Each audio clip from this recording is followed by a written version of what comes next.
The fluorescent lights in the Millbrook Community Center buzzed overhead like angry wasps as 16-year-old Maya Chen sat in a plastic chair, her left hand instinctively covering the burn scars that twisted down her arm like melted candle wax. Across from her, Uncle Frank counted out crumpled $20 bills with the methodical precision of a man selling livestock at auction.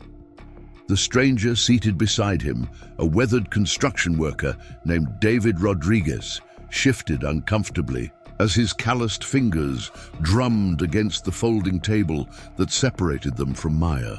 "She's quiet, won't cause trouble," Frank muttered without looking at his niece, his voice carrying the casual indifference of someone discussing damaged merchandise. "Papers are all in order. Legal guardianship transfers to you, and my debt disappears. Everyone wins." Maya's dark eyes remained fixed on the scuffed linoleum floor, watching a line of ants march toward a discarded candy wrapper. 8 years had passed since the house fire that claimed her parents and left her face and arm bearing permanent reminders of that terrible night. 8 years of living with an uncle who saw her as nothing more than a burden, a constant reminder of his brother's family he never wanted to inherit. The scar tissue pulled tight when she clenched her jaw, but she'd learned long ago that showing emotion only made things worse. Before we jump back in, tell us where you're tuning in from, and if this story touches you, make sure you're subscribed, because tomorrow I've saved something extra special for you. David studied the paperwork spread before him, his conscience wrestling with desperation. 2 years since Sarah's death had left him drowning in single parenthood, juggling 6 children while working construction to keep their modest house on Maple Street from slipping into foreclosure. The arrangement Frank proposed seemed impossible to refuse. Take custody of Maya, and Frank would not only waive the $5,000 David owed him for emergency roof repairs after last winter's storm, but would actually pay David monthly to care for her. It sounded too good to be true, which usually meant it was. The math was simple in David's exhausted mind.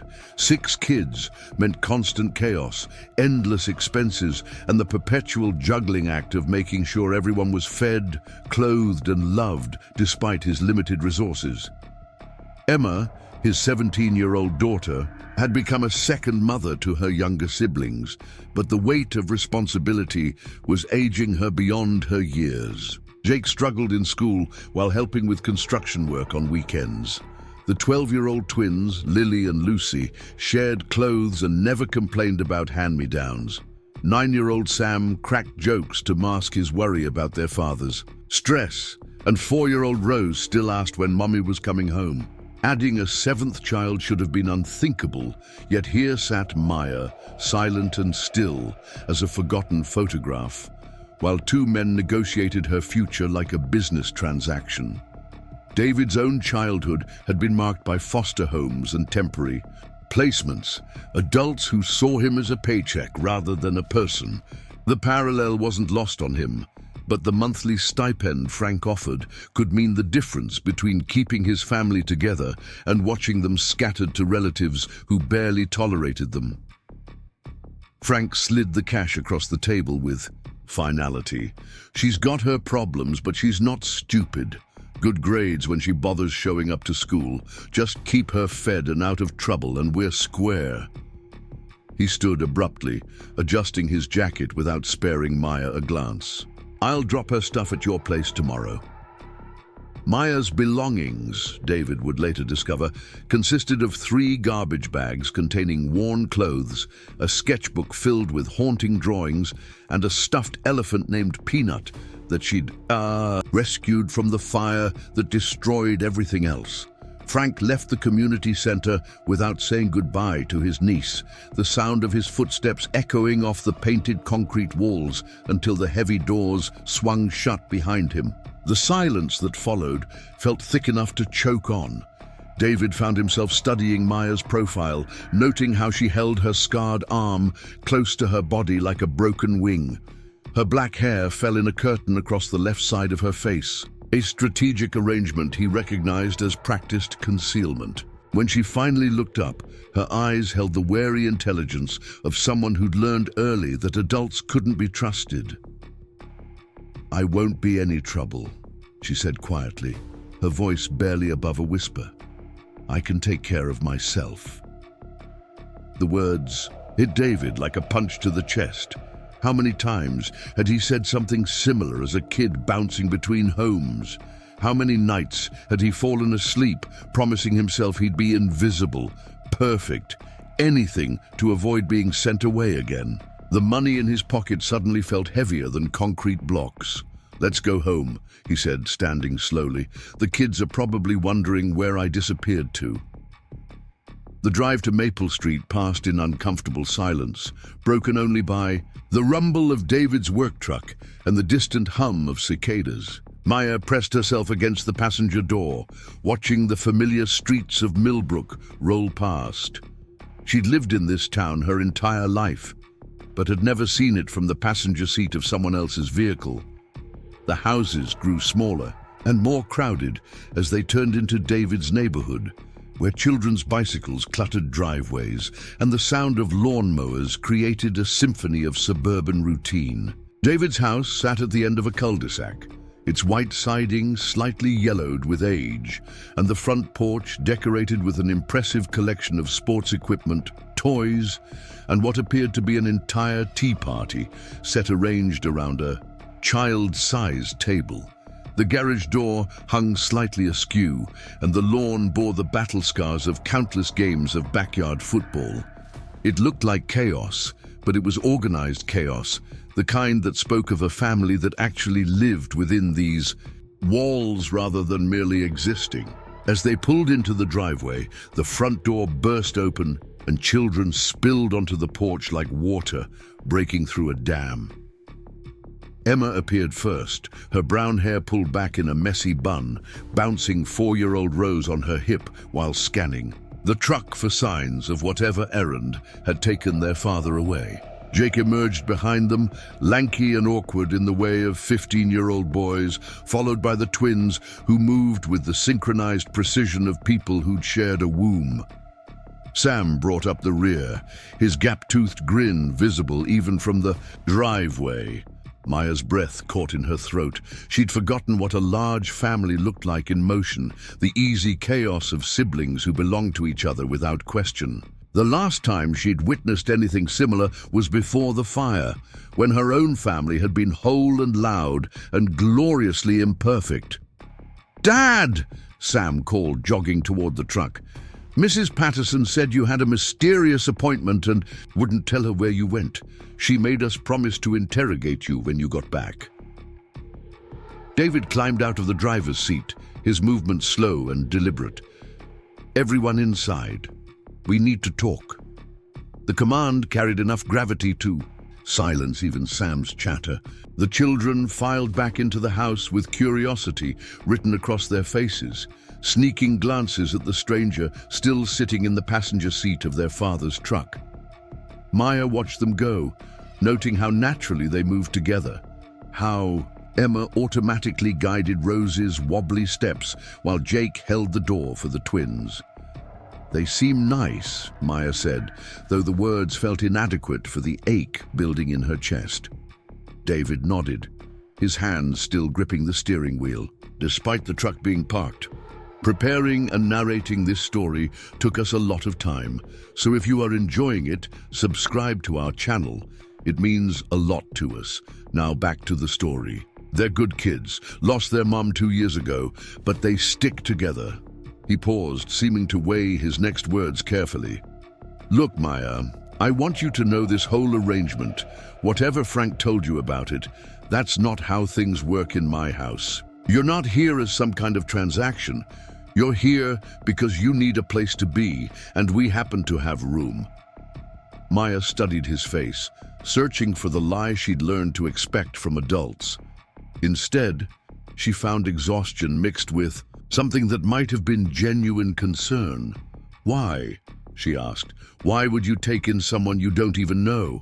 David turned to look at her fully, taking in the careful way she positioned herself to hide her scars, the defensive set of her shoulders, the old grief that seemed to follow her like a shadow.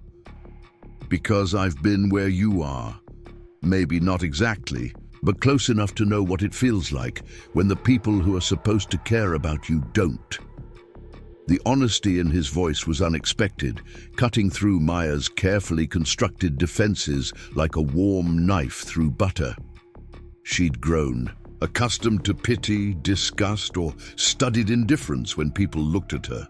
This man's steady gaze held none of those things. Instead, she recognized something familiar, a kinship born from understanding what it meant to be unwanted. "What do I call you?" she asked. "David's fine. Or Dad, if that ever feels right. No pressure either way." He opened his door and stepped out, moving around to her side of the truck. "Ready to meet the circus?" Maya managed a small smile, the first genuine expression David had seen from her. "I like circuses."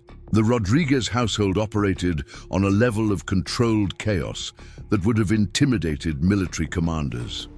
Dinner preparation involved Emma orchestrating a complex dance of sibling responsibilities while David attempted to explain Maya's presence to 6 increasingly curious children. The twins peppered him with rapid-fire questions about whether Maya would share their room, while Sam wanted to know if she could play video games, and Rose simply stared with the unblinking intensity of a preschooler encountering something new. Jake remained skeptical, his arms crossed as he leaned against the kitchen counter. At 15, he'd appointed himself the family's secondary protector, a role that came with the responsibility of questioning anything that might threaten their fragile stability. "So, she's just going to live here now? Just like that?" "Jake," Emma warned, shooting her brother a look that carried 2 years of practice managing sibling dynamics. "It's okay," Maya said quietly from her position at the kitchen table, where she'd been carefully arranging the salt and pepper shakers to avoid looking directly at anyone. "He's right to ask questions. I would." Her response seemed to surprise Jake, who uncrossed his arms and studied her with newfound interest. "You're not what I expected." "What did you expect?" Maya asked, genuine curiosity coloring her voice. Jake shrugged, suddenly looking younger than his 15 years. "I don't know. Someone who would need more taking care of, I guess. We're already pretty maxed out on that front." The blunt honesty of his statement hung in the air for a moment before Maya nodded slowly. "I've been taking care of myself for a while now. I don't need much." "Everyone needs something," Emma said gently, setting down a plate of sandwiches in the center of the table. "The trick is figuring out what that something is." Dinner at the Rodriguez house was unlike anything Maya had experienced in years. Conversation flowed around the table like a river, with multiple discussions happening simultaneously while food disappeared with the efficiency of a well-organized disaster. Sam regaled them with elaborate stories about his day at summer camp, complete with dramatic reenactments that required standing on his chair. The twins debated the relative merits of different pizza toppings with the seriousness of international diplomats. Rose demanded that everyone watch her eat her carrots, one by one, celebrating each successful bite with a tiny victory dance. Maya found herself drawn into the rhythm, despite her initial intention to remain invisible. When Lily asked about her drawings, she tentatively described her sketchbook. When Lucy wondered if she'd ever been to the community pool, she explained that she preferred to swim early in the morning when fewer people were around. The conversation never directly addressed her scars, but she noticed how naturally the family included her without making her feel like a spectacle. "Maya's going to stay in the spare room upstairs," David announced as they cleared the table. "Emma, can you help her get settled?" The spare room turned out to be a small space that had previously served as a combination office and storage area. David and Jake had clearly worked to clear it out, moving boxes and setting up a twin bed with fresh sheets. A small desk sat beneath the window, and someone had placed a lamp and a glass of water on the nightstand. It wasn't much, but it was more than Maya had expected. "The bathroom's right down the hall," Emma explained, showing Maya where towels were kept and explaining the complex shower schedule required to manage 7 people sharing 2 bathrooms. "Fair warning, the twins are notorious for using all the hot water, so if you want a decent shower early morning or late evening are your best bets." Maya set her 3 garbage bags on the bed, suddenly self-conscious about how little she owned. Everything she'd managed to save from her previous life fit into containers designed for trash. "Thank you," she said quietly, "for making room for me." Emma studied her for a moment, and Maya braced herself for the questions that always came. Where did the scars come from? Did it hurt? Why didn't she get them fixed? Instead, Emma simply nodded and said, "Everyone deserves a place to belong." After Emma left, Maya sat on the edge of her new bed and listened to the sounds of a large family preparing for night. Footsteps thundered up and down the stairs as children completed their evening routines. David's voice carried through the walls as he read Rose a bedtime story, his deep baritone bringing characters to life with different voices and dramatic pauses. The twins argued about whose turn it was to feed their pet goldfish, while Jake's music leaked through his bedroom door in a steady bass line. Maya opened her sketchbook and began to draw, her pencil moving across the page in familiar patterns that helped quiet her racing thoughts. She sketched David's weathered hands as he'd counted Frank's money, the careful way Emma had arranged food on plates, Sam's infectious grin as he demonstrated his ability to balance a spoon on his nose. The drawings helped her process the overwhelming sensory experience of being surrounded by so much life after months of living in Frank's silent, resentful household. A soft knock interrupted her concentration. "Come in," she called, closing the sketchbook reflexively. David appeared in the doorway, looking as uncertain as she felt. "Just wanted to check if you needed anything. Toothbrush, pajamas, anything like that." Maya gestured to one of the garbage bags. "I have what I need. Thank you." David nodded but didn't leave immediately. He seemed to be wrestling with something, his hands shoved deep in his pockets as he studied the floor. "Maya, I want you to know that whatever brought you here, whatever arrangement Frank made, it doesn't define what happens next. This is your home now, for as long as you want it to be."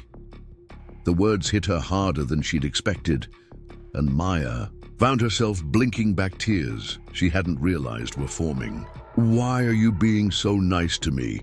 You don't even know me." David's smile was sad, but genuine. "Because someone was nice to me once when I needed it most, and because you're just a kid who deserves better than being treated like a burden." After he left, Maya lay awake listening to the house settle around her. In Frank's apartment, silence had been oppressive, filled with the weight of his resentment and her own careful efforts to remain invisible. Here the quiet felt different. It was full of sleeping breath and creaking floorboards, the gentle sounds of a family at rest. For the first time in months, Maya allowed herself to imagine what it might feel like to belong somewhere. The thought terrified and thrilled her in equal measure because hoping for something meant risking the pain of losing it. But as she drifted towards sleep, surrounded by the unfamiliar comfort of being wanted rather than merely tolerated, she decided that maybe some risks were worth taking. The morning brought new challenges and unexpected discoveries. Maya woke before dawn, a habit formed during years of trying to avoid Frank's hungover mornings, and made her way quietly downstairs. She expected to find the kitchen empty, but instead discovered David sitting at the table with a cup of coffee and a stack of invoices, his hair still messy from sleep and his work clothes already laid out for the day. "Early riser?" he asked, looking up with a smile that seemed more natural than the careful expressions from the night before. Maya nodded, unsure whether she was intruding on his quiet time. "I can go back upstairs if you need space." "Coffee's fresh if you drink it," David said, gesturing toward the pot. "And there's orange juice in the fridge. Help yourself to whatever you can find for breakfast." The normalcy of the invitation caught Maya off guard. In Frank's house, the kitchen had been his territory, and she'd learned to eat quickly and clean up any evidence of her presence. Here, David seemed genuinely unbothered by sharing his morning routine with a virtual stranger. Maya poured herself a glass of orange juice and discovered a loaf of homemade bread on the counter. As she prepared a piece of toast, she found herself studying David's profile in the early morning light. His face carried the weathered lines of someone who worked outdoors, but his eyes held a kindness that seemed at odds with the rough calluses on his hands and the faded scars that marked his forearms. "What time do you leave for work?" she asked, settling into the chair across from him. 7:30 usually. Emma gets everyone up and moving while I'm getting ready." David set down his coffee cup and studied her with the same careful attention she'd been giving him. "What about you? Summer vacation ending soon." Maya nodded, her stomach tightening at the thought of starting school in a new place where she'd once again be the girl with the scars, the girl who didn't quite fit anywhere. 2 weeks. Millbrook High's not a bad school. Jake and Emma can show you around, help you figure out where everything is. David's voice carried the casual confidence of someone accustomed to solving practical problems. "You worried about starting somewhere new?" The question was simple, but Maya sensed he was asking about more than just academic concerns. She took a careful sip of orange juice, buying time to formulate an answer that wouldn't reveal too much of her anxiety. "New places are always challenging." David nodded slowly, and Maya had the distinct impression he understood exactly what she wasn't saying. "The kids in this town are mostly good kids. There are always a few who think being cruel makes them important, but they're outnumbered by the decent ones." Before Maya could respond, the sound of footsteps on the stairs announced the beginning of the household's daily awakening. Rose appeared first, dragging a stuffed rabbit and rubbing sleep from her eyes as she made a beeline for David's lap. He scooped her up automatically, the gesture so natural it spoke of thousands of similar morning encounters. "Good morning, sunshine," he murmured into her tangled hair. "Ready for another adventure?" Rose nodded solemnly, then noticed Maya sitting across the table. "Are you the new sister Emma told me about?" The question hung in the air like a soap bubble, beautiful and fragile, and likely to burst at the slightest disturbance. Maya felt David's eyes on her, waiting to see how she'd handle Rose's innocent assumption. "I'm Maya," she said gently. "I'm staying here for a while." Rose studied her with the unblinking directness of small children, taking in Maya's careful posture and the way she held her left arm close to her body. "You have OEs," she observed matter-of-factly. Maya's breath caught, but before she could formulate a response, Rose had moved on with the mercurial attention span of a 4-year-old. "Daddy, can we have pancakes?" "I think we can manage that," David said, shooting Maya a reassuring glance over Rose's head. "Why don't you go wash your face while I get everything ready?" As Rose scampered off to complete her morning routine, the rest of the household began to stir. Emma appeared in the kitchen, wearing pajama pants and an oversized t-shirt, her hair pulled back in a messy ponytail that somehow managed to look intentionally stylish. She moved through the space with the efficiency of someone accustomed to managing morning chaos, starting a second pot of coffee and pulling ingredients from various cabinets. "Morning, Maya," she said with a warm smile. "How'd you sleep?" "Fine, thank you." Maya watched Emma work, noting how she anticipated David's Needs without being asked how she automatically set out plates and utensils for 7 people. "Can I help with anything?" Emma paused in her pancake preparation, clearly surprised by the offer. "You don't have to do that. You're still getting settled." "I'd like to help," Maya insisted. "I'm used to taking care of myself and I don't want to be extra work for anyone." David and Emma exchanged a glance that Maya couldn't quite interpret. "Okay," Emma said finally. "You can help me mix the batter while Dad gets the griddle heated up." Working alongside Emma felt natural in a way Maya hadn't expected.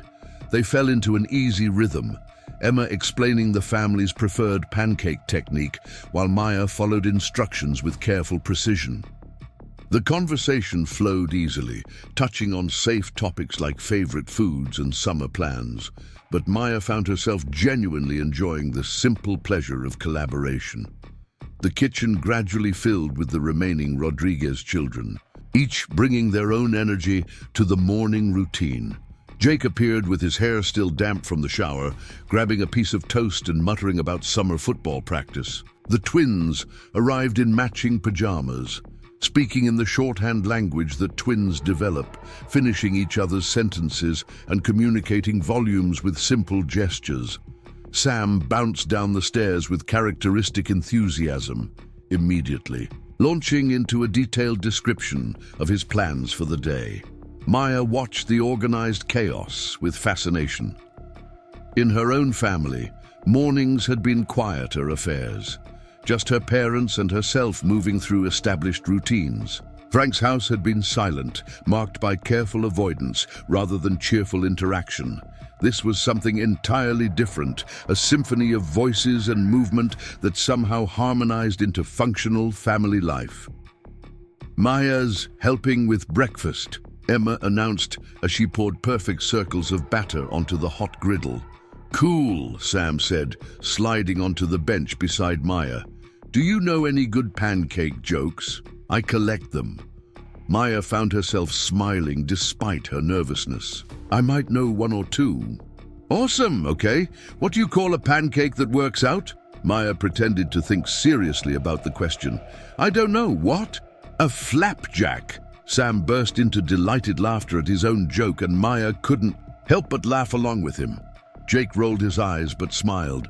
He's been saving that one for weeks, waiting for the right audience. "It was worth the wait," Maya said, and meant it.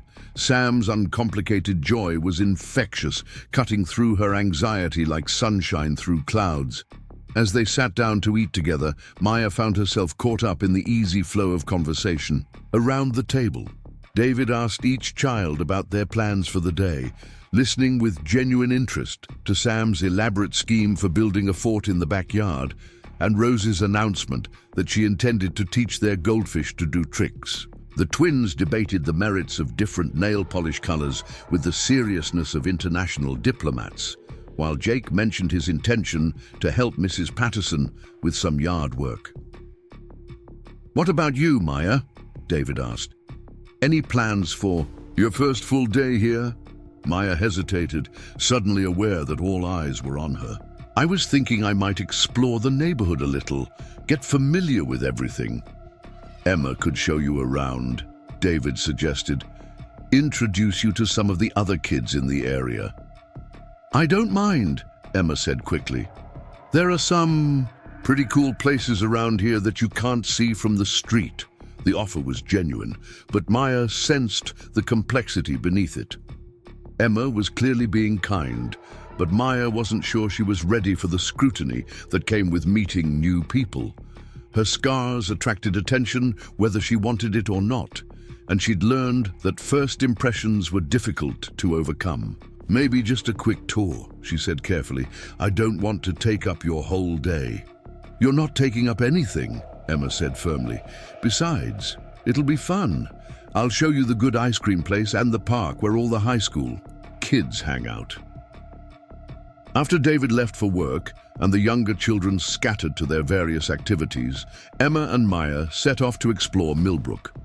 The town was exactly what Maya had expected from her previous glimpses through car windows. tree-lined streets with modest houses, small businesses that looked like they'd been family-owned for generations, and the kind of public spaces that suggested a community that actually knew each other. Emma proved to be an excellent tour guide, pointing out local landmarks with the insider knowledge of someone who'd grown up in the area. She showed Maya the library where she'd spent countless afternoons as a child, the park where the high school held its annual carnival, and the small lake where families gathered for swimming and picnics during the summer months. "The water's really clean," Emma explained as they stood at the edge of the lake, watching a family of ducks paddle near the shore. "Mom used to bring us here all the time when we were younger. She said it was the closest thing to magic she could find within driving distance." Maya heard the wistfulness in Emma's voice and recognized the particular grief that came with missing someone who'd been the heart of a family. "She sounds like she was wonderful." "She was," Emma said simply. "Dad's doing his best, but it's hard. 6 kids is a lot for anyone, even with help from neighbors and family friends." Maya nodded, understanding the weight of responsibility Emma carried despite being only 17 herself. "You take care of everyone." "I try," Emma admitted. "Sometimes I feel like I'm just pretending to know what I'm doing and hoping nobody notices." The honesty in Emma's admission created a moment of connection that surprised them both. Maya found herself opening up in a way she hadn't expected. "I know what that feels like. Pretending you have everything under control when really you're just trying to survive each day." Emma studied Maya's profile, noting the careful way she held herself and the old pain that flickered across her features. "What happened with your uncle? David didn't give us many details, just that you needed a place to stay." Maya considered how much to reveal, weighing her instinct for privacy against the growing sense that Emma might actually understand. "He never wanted me in the first place. After my parents died, I became his responsibility, but he made it clear I was a burden. When he got into financial trouble, he decided I was more valuable as a solution to his problems than as his niece." The blunt honesty of Maya's explanation hung between them for a moment. Emma's expression shifted through several emotions before settling on a kind of fierce protectiveness that reminded Maya of a mother bear defending her cubs. "That's horrible," Emma said flatly. "Family is supposed to protect you, not sell you to strangers." Maya shrugged, the gesture more defensive than casual. "Not all families work the way yours does." "No," Emma agreed. "But you're part of our family now, which means we protect each other. That's not negotiable." The simple declaration carried such conviction that Maya felt something shift inside her chest, a tiny crack in the protective wall she'd built around her heart. For the first time since her parents' death, someone was offering her unconditional belonging without expecting anything in return. As they walked back toward the house, Emma continued her informal tour, pointing out the houses of neighbors who might become friends and the shortcuts that made navigating the neighborhood easier. Maya found herself relaxing despite her initial nervousness, Emma's easy confidence making social interaction feel less threatening than usual.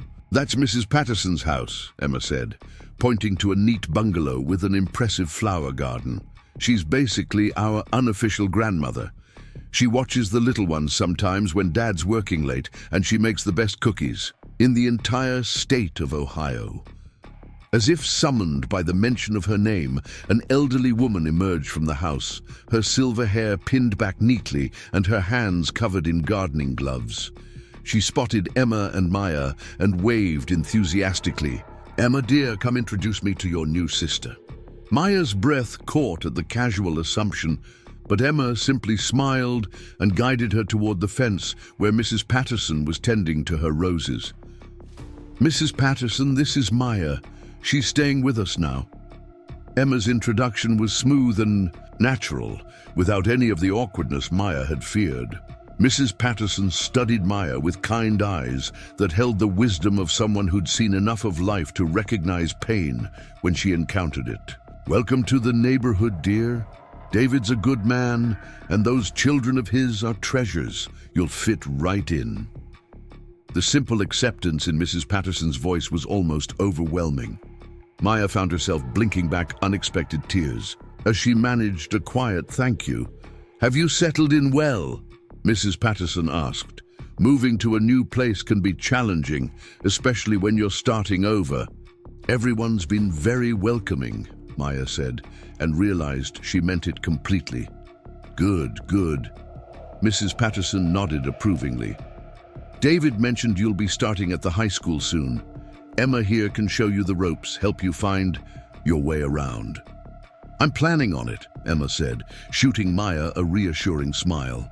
"Jake and I will make sure she knows where everything is."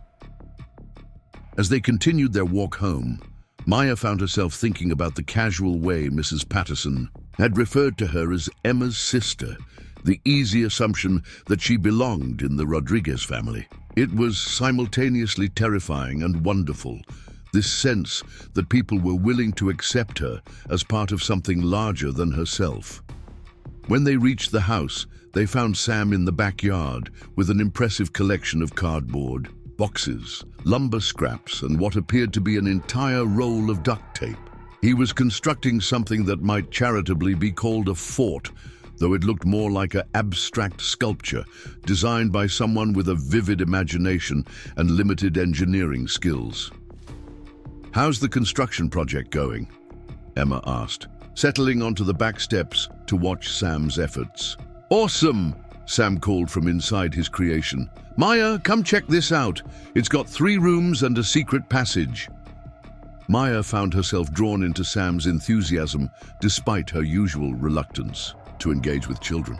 She spent the next hour helping him refine his architectural vision, offering suggestions for structural improvements and listening to his elaborate explanations of the fort's various features.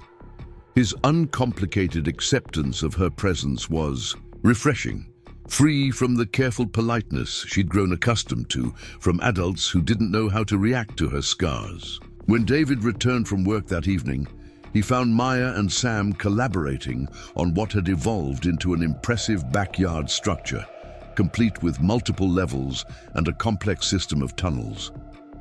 Maya was laughing at something Sam had said, her face more animated than David had seen since she'd arrived. "Looks like you've found yourself a construction partner," David said, settling onto the steps beside Emma. "Maya's really good at building stuff," Sam announced. "She figured out how to make the roof not fall down." David watched Maya demonstrate the support system she'd designed, noting how naturally she interacted with his son and how Sam responded to her patient explanations.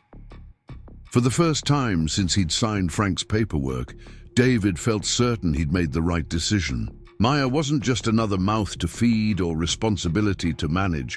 She was fitting into their family in ways he hadn't expected, filling spaces he hadn't realized were empty. That evening, as the family gathered for dinner, David noticed subtle changes in the household dynamics.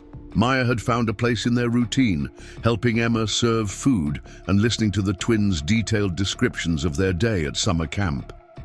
She answered Jake's questions about her previous school with thoughtful responses that seemed to earn his grudging respect.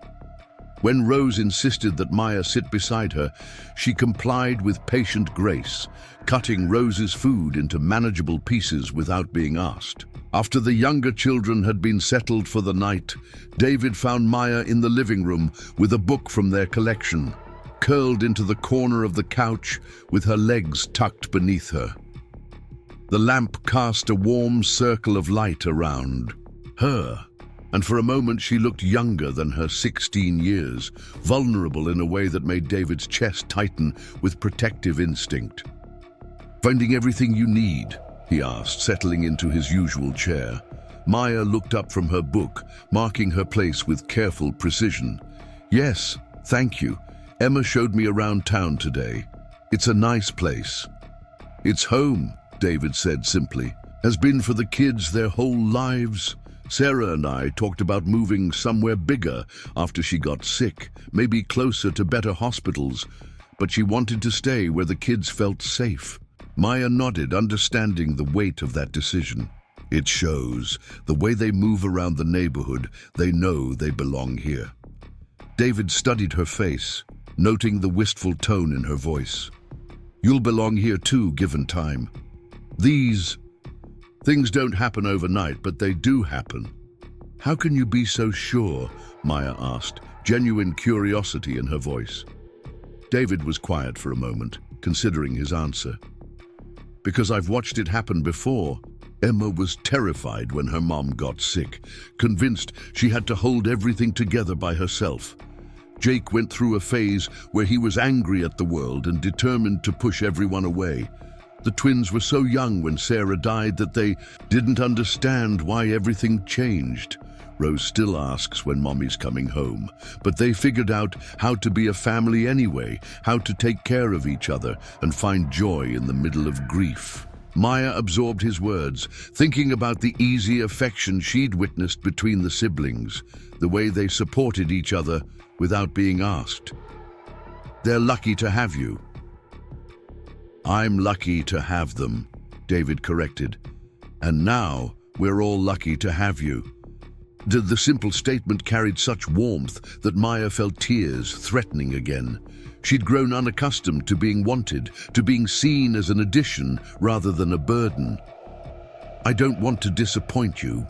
You won't, David said with quiet conviction. You're exactly where you're supposed to be. As Maya prepared for bed that night, she reflected on the unexpected turns her life had taken in the span of 24 hours. She'd gone from being unwanted cargo in Frank's apartment to being welcomed into a family that seemed determined to include her in their daily chaos.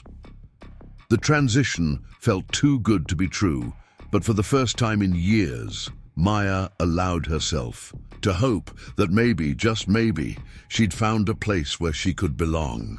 The following weeks passed in a blur of new routines and small discoveries that slowly wove Maya into the fabric of the Rodriguez household. She learned that Jake hoarded cereal boxes to read during breakfast, that the twins had an elaborate system for sharing clothes that involved color-coded hangers, and that Sam's bedtime stories were legendary productions requiring audience participation and sound effects. Rose had declared Maya her official puzzle partner, a role that came with the responsibility of sitting through endless attempts to fit pieces that clearly didn't belong together. Maya found herself settling into rhythms she hadn't experienced. Since her parents were alive, morning coffee with David before the house erupted into chaos, afternoon conversations with Emma about books and music and the small dramas of teenage life, evening walks around the neighborhood that had become less about exploration and more about belonging to a place that felt increasingly like home. The scars that had defined so much of her existence began to feel less prominent in the daily interactions of family life. Rose traced them with curious fingers while Maya braided her hair, asking matter-of-fact questions that Maya answered with growing ease. Sam incorporated them into elaborate stories about dragons and adventures, casting Maya as a warrior who'd survived great battles. The twins simply accepted them as part of who she was, no more noteworthy than Jake's collection of basketball shoes or Emma's habit of humming while she cooked. Even Jake, who'd initially viewed her arrival with skepticism, had begun including her in conversations about movies and music. He'd discovered her impressive knowledge of classic rock bands, inherited from her father's extensive record collection, and they'd spent several evenings debating the relative merits of different guitarists, while David smiled from his corner of the living room. Mrs. Patterson had become a regular presence in Maya's daily routine, appearing over the fence with gardening advice and gentle questions about how she was settling in. The elderly woman had an uncanny ability to show up exactly when Maya needed someone to talk to, whether it was about the anxiety of starting school or the complicated emotions that came with being part of a new family. The community center where Frank had essentially sold. Her custody had been transformed in Maya's mind from a place of abandonment to the starting point of something better. She'd begun volunteering there twice a week, helping with the after-school program for younger children. Working with kids who reminded her of Sam and Rose gave her a sense of purpose she hadn't expected, and the staff treated her as a valuable team member rather than a charity case. David's construction crew had also welcomed her into their extended family, inviting her to job sites when she expressed interest in learning about building techniques. She discovered an aptitude for problem solving that translated well to construction challenges, and several of the workers had begun teaching her basic skills during lunch breaks. The calluses forming on her hands matched the ones that marked David's palms, physical evidence of shared work and growing competence. Maya's art had evolved during her time with the Rodriguez family, shifting from the dark, solitary sketches that had filled her previous work to brighter pieces that captured moments of daily life. She drew Emma teaching Rose to braid friendship bracelets, Sam's elaborate fort construction projects, and Jake practicing free throws in the backyard. David had quietly moved a better desk into her room and provided her with new supplies, never making a big production of the gifts, but ensuring she had what she needed to pursue her passion. The approaching start of school loomed over Maya's newfound contentment like a storm cloud on an otherwise clear horizon. Millbrook High School represented the ultimate test of whether she could truly belong in this community, or if she'd forever remain an outsider marked by her scars and complicated history. Emma and Jake had done their best to prepare her for the social landscape she'd be entering, describing teachers and classmates with the insider knowledge of students who'd navigated the hallways for years. The night before school started, Maya sat on her bed surrounded by new supplies that Emma had helped her select during a shopping trip that had felt more like sisterly bonding than charity. Notebooks and pens were arranged with careful precision on her desk, and the outfit she'd chosen for the first day hung in her closet like a flag of surrender. Despite the Rodriguez family's unwavering support, Maya couldn't shake the anxiety that came with exposing herself to the judgment of hundreds of teenagers who didn't know her story. A soft knock on her door interrupted her spiraling thoughts. Emma appeared with 2 mugs of hot chocolate, settling onto the bed beside Maya with the easy familiarity that had developed between them over the past month. "Nervous?" Emma asked, though the answer was obvious from Maya's tense posture and the way she kept rearranging items that were already perfectly organized. "Terrified," Maya admitted, accepting the warm mug gratefully. "What if nobody wants to be friends with the girl with the scars? What if teachers treat me differently? What if I don't fit in anywhere?" Emma considered her response carefully, understanding that platitudes wouldn't help Maya's genuine fears. Some people will stare, some people will ask rude questions, a few might even be cruel, because that's how insecure teenagers sometimes handle things they don't understand. But most people will see past the surface stuff once they get to know you. And the ones who can't, they're not worth your time anyway. Maya nodded, though her hands still trembled slightly around the mug. "I just want to be normal, to walk into a room without everyone immediately noticing what's wrong with me." "There's nothing wrong with you," Emma said firmly. "You're different, and different can be challenging, but it's not wrong. Besides, normal is overrated. Look at our family. We're definitely not normal, but we work." The observation drew a small smile from Maya, who'd come to appreciate the beautiful chaos that defined the Rodriguez household. Normal families probably didn't require color-coded chore charts or elaborate negotiations about shower schedules. Normal families probably didn't hold family meetings to discuss Sam's latest fort-building projects or spend entire evenings helping Rose teach goldfish to perform tricks. "Jake's going to introduce you to some of his friends," Emma continued. "And I'll make sure you know where everything is so you don't spend your first day wandering around lost. We've got your back, Maya." All of us. The conversation was interrupted by David's voice calling up the stairs, summoning them for what had become their Sunday evening tradition of family movie night. Maya followed Emma downstairs to find the living room transformed into a nest of blankets and pillows, with Sam arranging snacks on the coffee table with the precision of a professional caterer. The twins had claimed the best spots on the couch, but they shifted to make room for Maya without being asked. Jake emerged from the kitchen with a bowl of popcorn that was somehow perfectly seasoned, a skill he'd developed through years of trial and error. Rose sat in David's lap, clutching her stuffed rabbit and wearing pajamas decorated with cartoon elephants. The sight of the family gathering for their weekly ritual filled Maya with warmth that had nothing to do with the hot chocolate she'd been drinking. "What are we watching tonight?"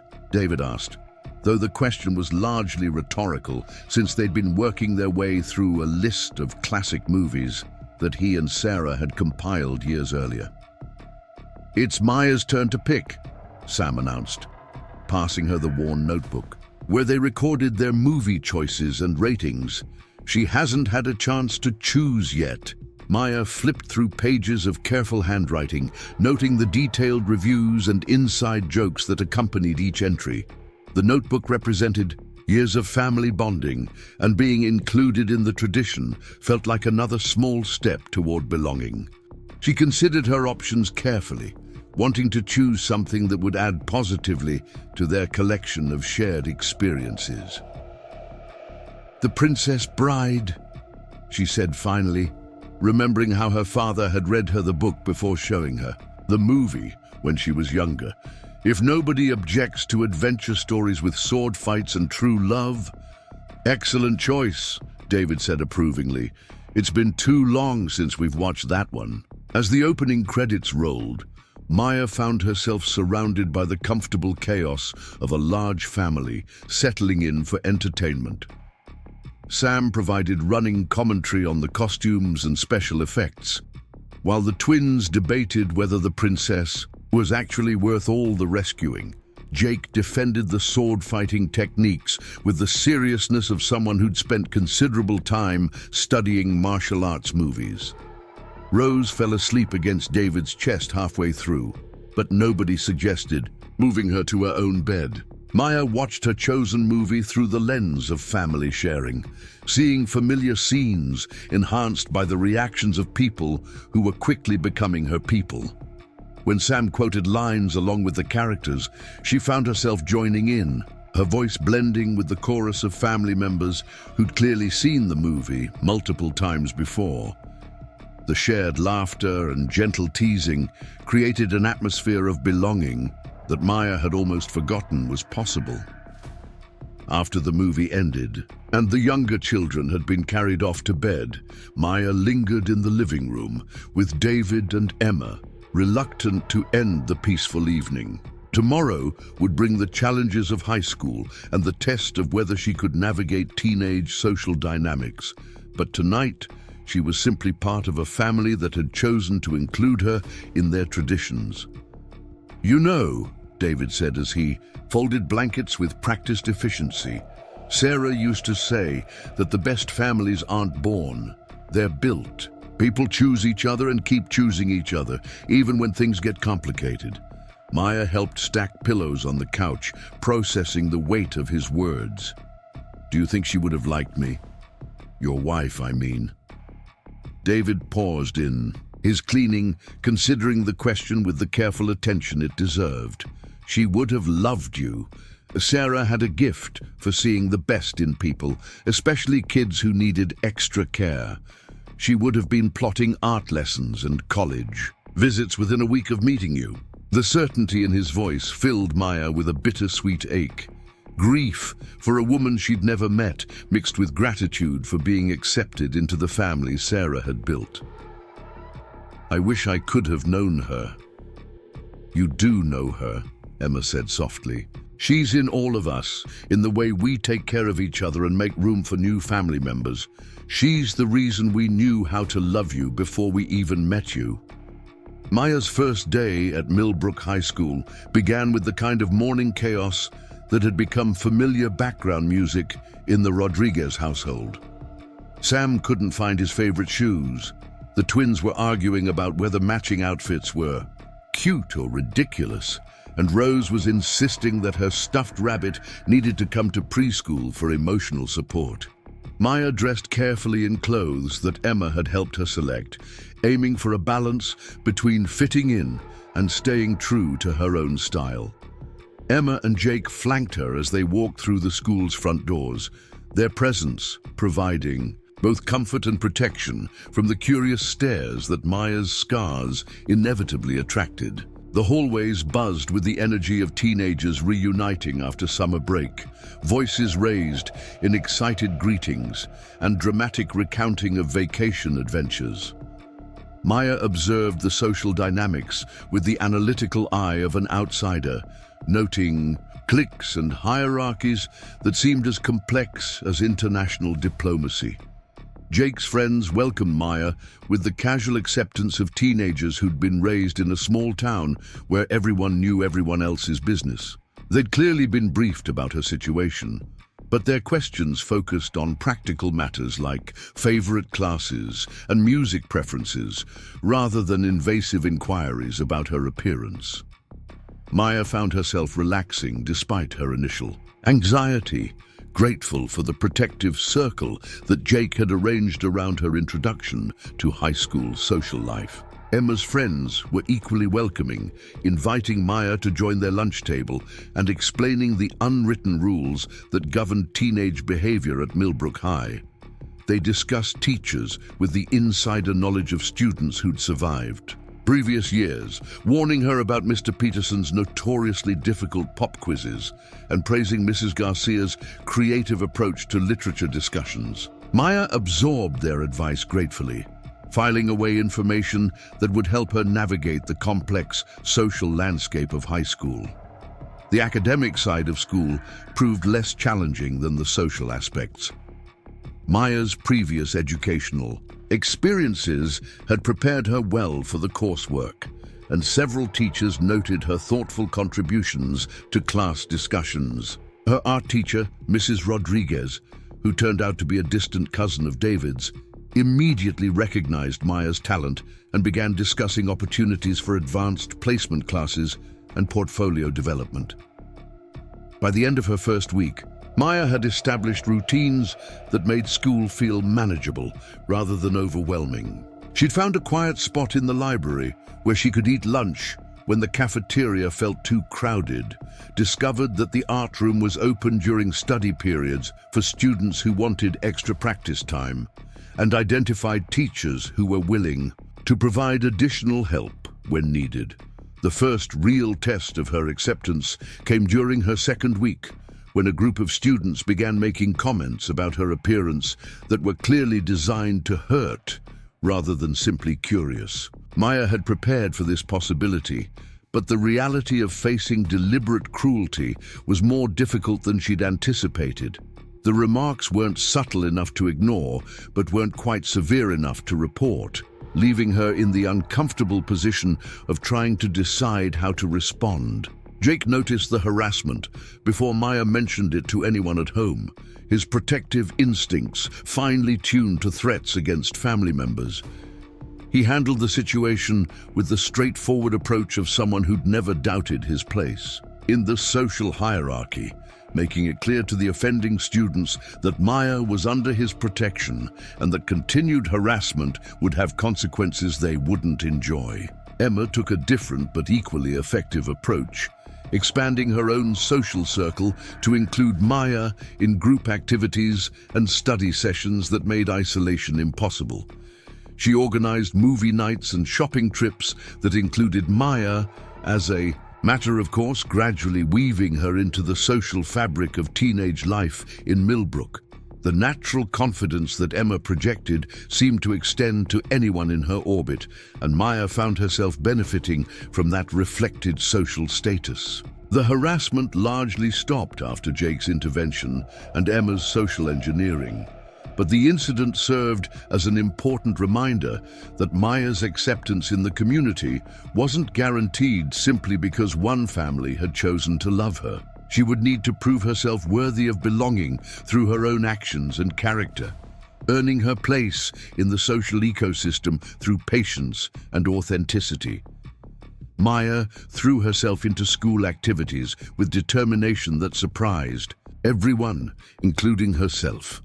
She joined the art club and volunteered to help design sets for the fall drama production. Her contributions to group projects demonstrated both creative talent and collaborative skills that earned respect from classmates who might have initially seen her only as the girl with the scars.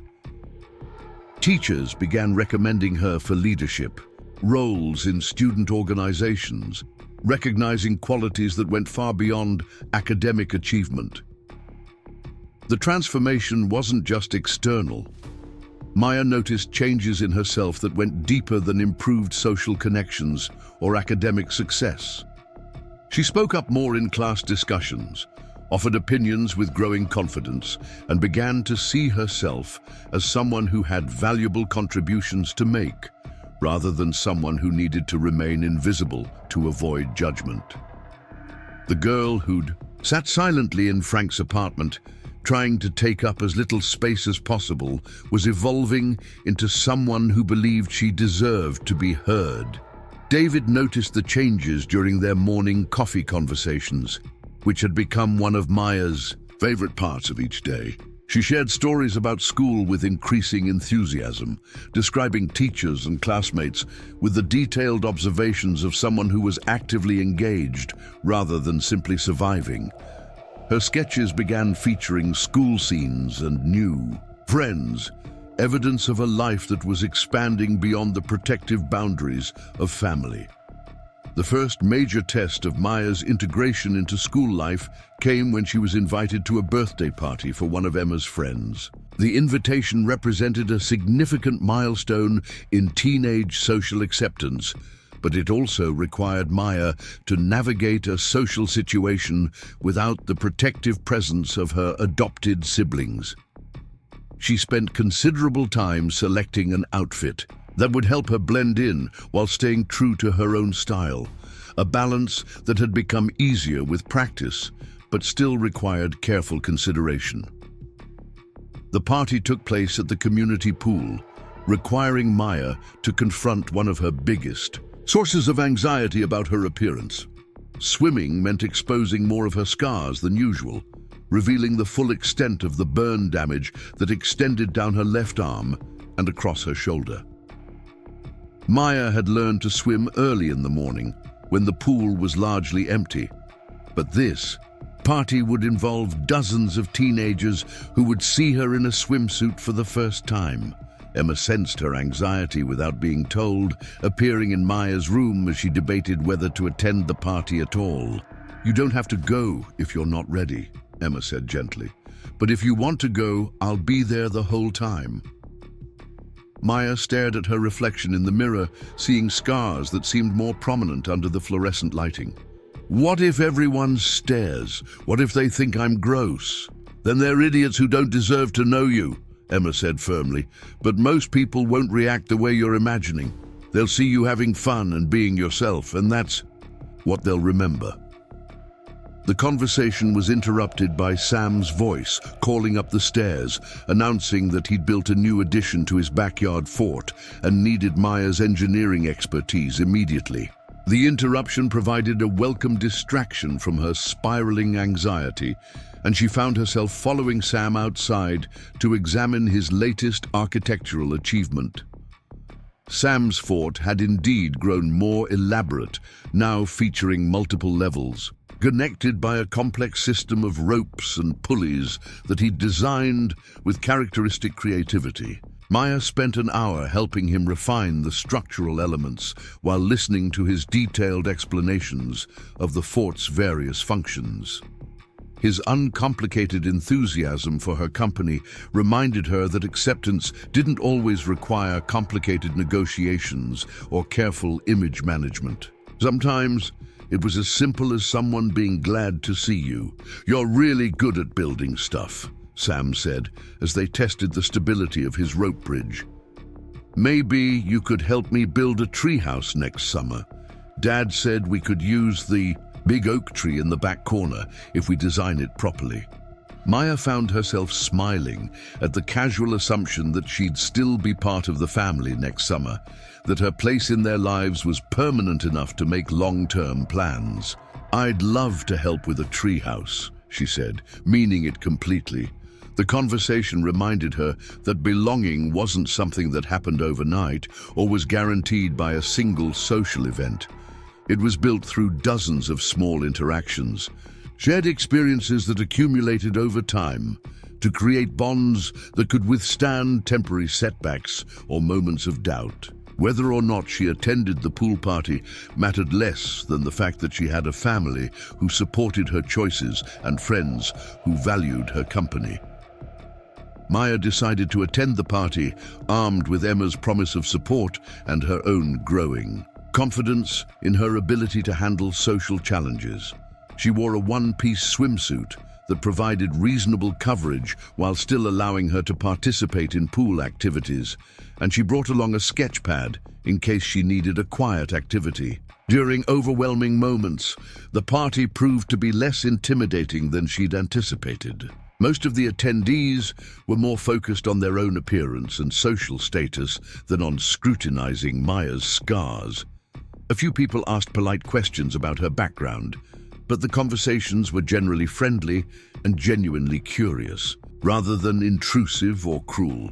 Maya found herself talking about her art with several classmates who expressed genuine interest in her work. When someone suggested a game of water volleyball, Maya hesitated only briefly before joining in. The activity required teamwork and communication that made her scars irrelevant to the situation, and she discovered that her competitive spirit had been dormant rather than destroyed by years of trying to remain invisible. Her team won 2 out of 3 games, and Maya's strategic thinking earned praise from teammates who began including her in planning for future matches.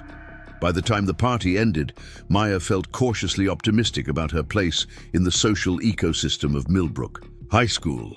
She wasn't the most popular student or the center of attention, but she was accepted as a person with value and contributions to make. The girl who'd been sold by her uncle because he saw her as damaged goods was transforming into someone who recognized her own worth. The ride home with Emma was filled with comfortable conversation about the party and shared observations about their classmates. Maya found herself laughing at Emma's impressions of various party attendees, contributing her own insights about teenage social dynamics with the analytical skills she'd developed through years of careful observation. The easy flow of conversation felt natural, in a way that would have been impossible just months earlier. When they arrived home, they found David in the kitchen with Rose, who was demonstrating her latest goldfish training techniques while he prepared dinner with patient attention to her detailed instructions. The scene of domestic normalcy filled Maya with contentment that had nothing to do with the social success of the afternoon and everything to do with being part of a family that was genuinely happy to see her return. "How was the party?" David asked, accepting Maya's help with vegetable preparation without making a big production of including her in dinner preparations. "Good," Maya said, realizing she meant it completely. "Really good, actually. I think I might be starting to figure out how to be a normal teenager." David smiled, noting the confidence in her voice that had been growing steadily over the past weeks. "You've always been a normal teenager. You just needed the right environment to let that part of yourself show." The observation stayed with Maya as the family gathered for dinner, filling the kitchen with the familiar chaos of multiple conversations and competing demands for attention. She watched the easy interactions between siblings who'd learned to navigate shared space with humor and patience, noted how David managed to give each child individual attention while maintaining the group dynamics that made family meals work. Maya had found her place in this carefully orchestrated chaos, contributing to conversations about school and weekend plans with the comfortable familiarity of someone who belonged. When Sam announced his intention to build a rocket ship in the backyard, she found herself volunteering to help research proper construction techniques. When the twins asked for help with a school project about local history, she offered to provide illustrations that would bring their presentation to life. The evening ended with the usual bedtime routines that had become comforting rituals rather than obligations. Maya helped Rose brush her teeth and listened to her elaborate bedtime story requests with patient attention. She said goodnight to each family member individually, receiving hugs and casual expressions of affection that still surprised her with their genuine warmth. As she prepared for bed in her own room, surrounded by artwork that documented her growing connection to this family and this place, Maya reflected on the distance she'd traveled from the girl who'd sat silently in the community center while her uncle negotiated her custody. The transformation hadn't been dramatic or sudden, but it had been profound in ways that mattered more than external recognition or social status. Maya was becoming the person she'd always had the potential to be, given the right environment and the unconditional support of people who saw value in her beyond her scars or complicated history. Tomorrow would bring new challenges and opportunities to prove herself worthy of the love she'd been given, but tonight she was simply grateful to be home with a family that had chosen to keep choosing her. October arrived in Millbrook with the kind of crisp mornings that made Maya grateful for the warm jackets Emma had insisted they buy during their back-to-school shopping expedition. The maple trees lining their street had transformed into torches of red and gold, and Sam had declared the falling leaves perfect for his latest construction project, which involved building what he called a leaf fortress that required daily architectural adjustments as new materials accumulated in their backyard. Maya had settled into the rhythm of high school life with surprising ease, finding her place among classmates who'd moved past curiosity about her scars to genuine friendship, based on shared interests and compatible personalities. Her art had caught the attention of the drama teacher, who'd recruited her to design promotional posters for the fall play, and she'd discovered an unexpected talent for organizing group projects that made her valuable to study groups preparing for upcoming exams. The Rodriguez household had adapted to accommodate Maya's presence in ways both practical and emotional. Her artwork now decorated the refrigerator alongside Rose's finger paintings and the twins' school certificates. David had installed better lighting in her room after noticing how much time she spent drawing in the evenings. Mrs. Patterson had begun including Maya in her weekly baking sessions, teaching her family recipes that had been passed down through generations of neighborhood women who understood the importance of feeding people you cared about. Maya's volunteer work at the community center had expanded beyond the after-school program to include helping with senior citizen activities and organizing supply drives for local families experiencing financial difficulties. The work gave her a sense of purpose that extended beyond her own healing, connecting her to the broader community in ways that made Millbrook feel less like a temporary stop and more like a permanent home. The first signs of trouble came not from school or community interactions, but from an unexpected source that reminded Maya how fragile her newfound stability actually was. Frank reappeared in her life on a Thursday afternoon in mid-October, showing up at the high school just as classes ended with the kind of timing that suggested he'd been watching her routines.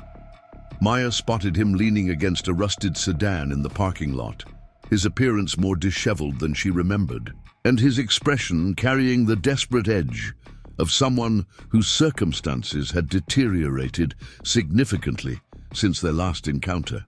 Her stomach dropped as she recognized the look in his eyes, the same calculating assessment he'd worn when negotiating her custody with David months earlier. "Maya," Frank called out, pushing himself off the car as she approached with obvious reluctance. "You look good, healthy. This new arrangement seems to be working out well for you."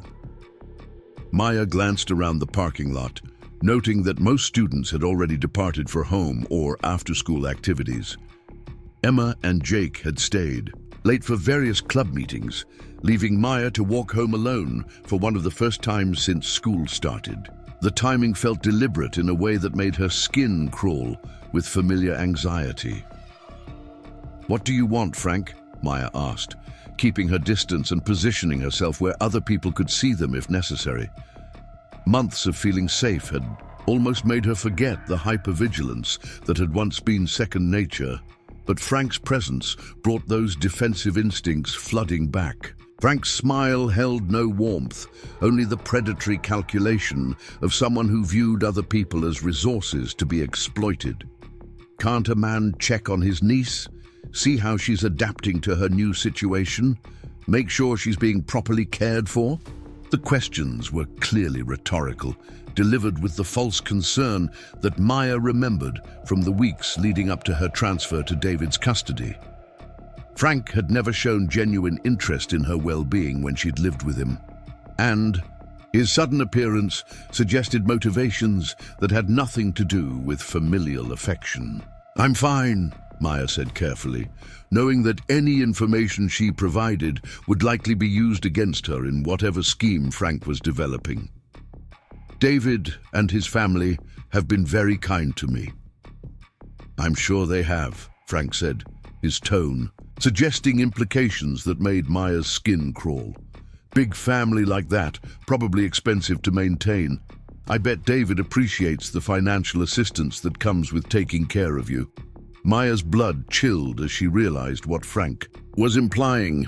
The monthly payments he'd promised David as part of their custody arrangement had presumably stopped when Frank's own financial situation deteriorated, which meant David was now supporting her without any external compensation. The knowledge that her presence might be creating financial strain for a family that was already stretched thin filled Maya with guilt and anxiety she'd thought she'd moved past. "The Rodriguez family doesn't need your money," Maya said firmly, though she wasn't entirely certain that was true. "They care about me as a person, not as a source of income." Frank's laugh was ugly, devoid of humor, and full of the cynicism that had poisoned every interaction Maya had ever had with him. "Everyone needs money, sweetheart. And when people stop getting what they expect, they start making different choices about what they can afford to keep around." The words hit Maya like physical blows, each one designed to undermine the security she'd built over the past months. Frank knew exactly which insecurities to target, which fears would be most effective in destabilizing her growing confidence in her place within the Rodriguez family. The fact that he'd taken the time to research her new life well enough to identify her vulnerabilities made his reappearance even more threatening. "I want you to think about something," Frank continued, stepping closer in a way that made Maya instinctively back toward the school building. "What happens when David realizes that keeping you is more expensive than he expected? What happens when his own kids start resenting the resources you consume? What happens when the novelty of playing savior wears off and he remembers that you're not actually his responsibility?" Maya's hands were shaking now, months of progress in building self-confidence crumbling under the weight of fears she'd thought she'd overcome. Frank's words echoed doubts that had lurked in the back of her mind, despite the Rodriguez family's consistent demonstrations of love and acceptance. What if her place in their home was less secure than she'd believed? What if she was a burden they were too kind to acknowledge? "You know where to find me when reality sets in," Frank said, pulling a wrinkled business card from his jacket pocket and holding it out to Maya. "I've got new opportunities developing, ways for smart girls to make themselves useful. You don't have to be dependent on other people's charity forever." Maya stared at the card without taking it, recognizing the veiled threat beneath Frank's seemingly generous offer. Whatever schemes he was involved in now were likely even more dangerous than the financial desperation that had led him to sell. Her custody in the first place. The card represented everything she'd escaped when David had taken her in, and she had no intention of returning to that world voluntarily. "I don't want anything from you," Maya said, finding strength in her voice that surprised them both. "I have a family now. Real family who actually care about me." Frank's expression hardened, the pretense of concern dropping away to reveal the cold calculation beneath. "We'll see how long that lasts when times get tough. Blood is thicker than water, Maya, and you're not their blood. When push comes to shove, they'll choose their own kids over you every time." With that parting shot, Frank climbed back into his car and drove away, leaving Maya standing alone in the parking lot with her mind racing and her carefully constructed sense of security in ruins. The encounter had lasted less than 10 minutes, but it had managed to undo months of progress in building confidence in her place within the Rodriguez family.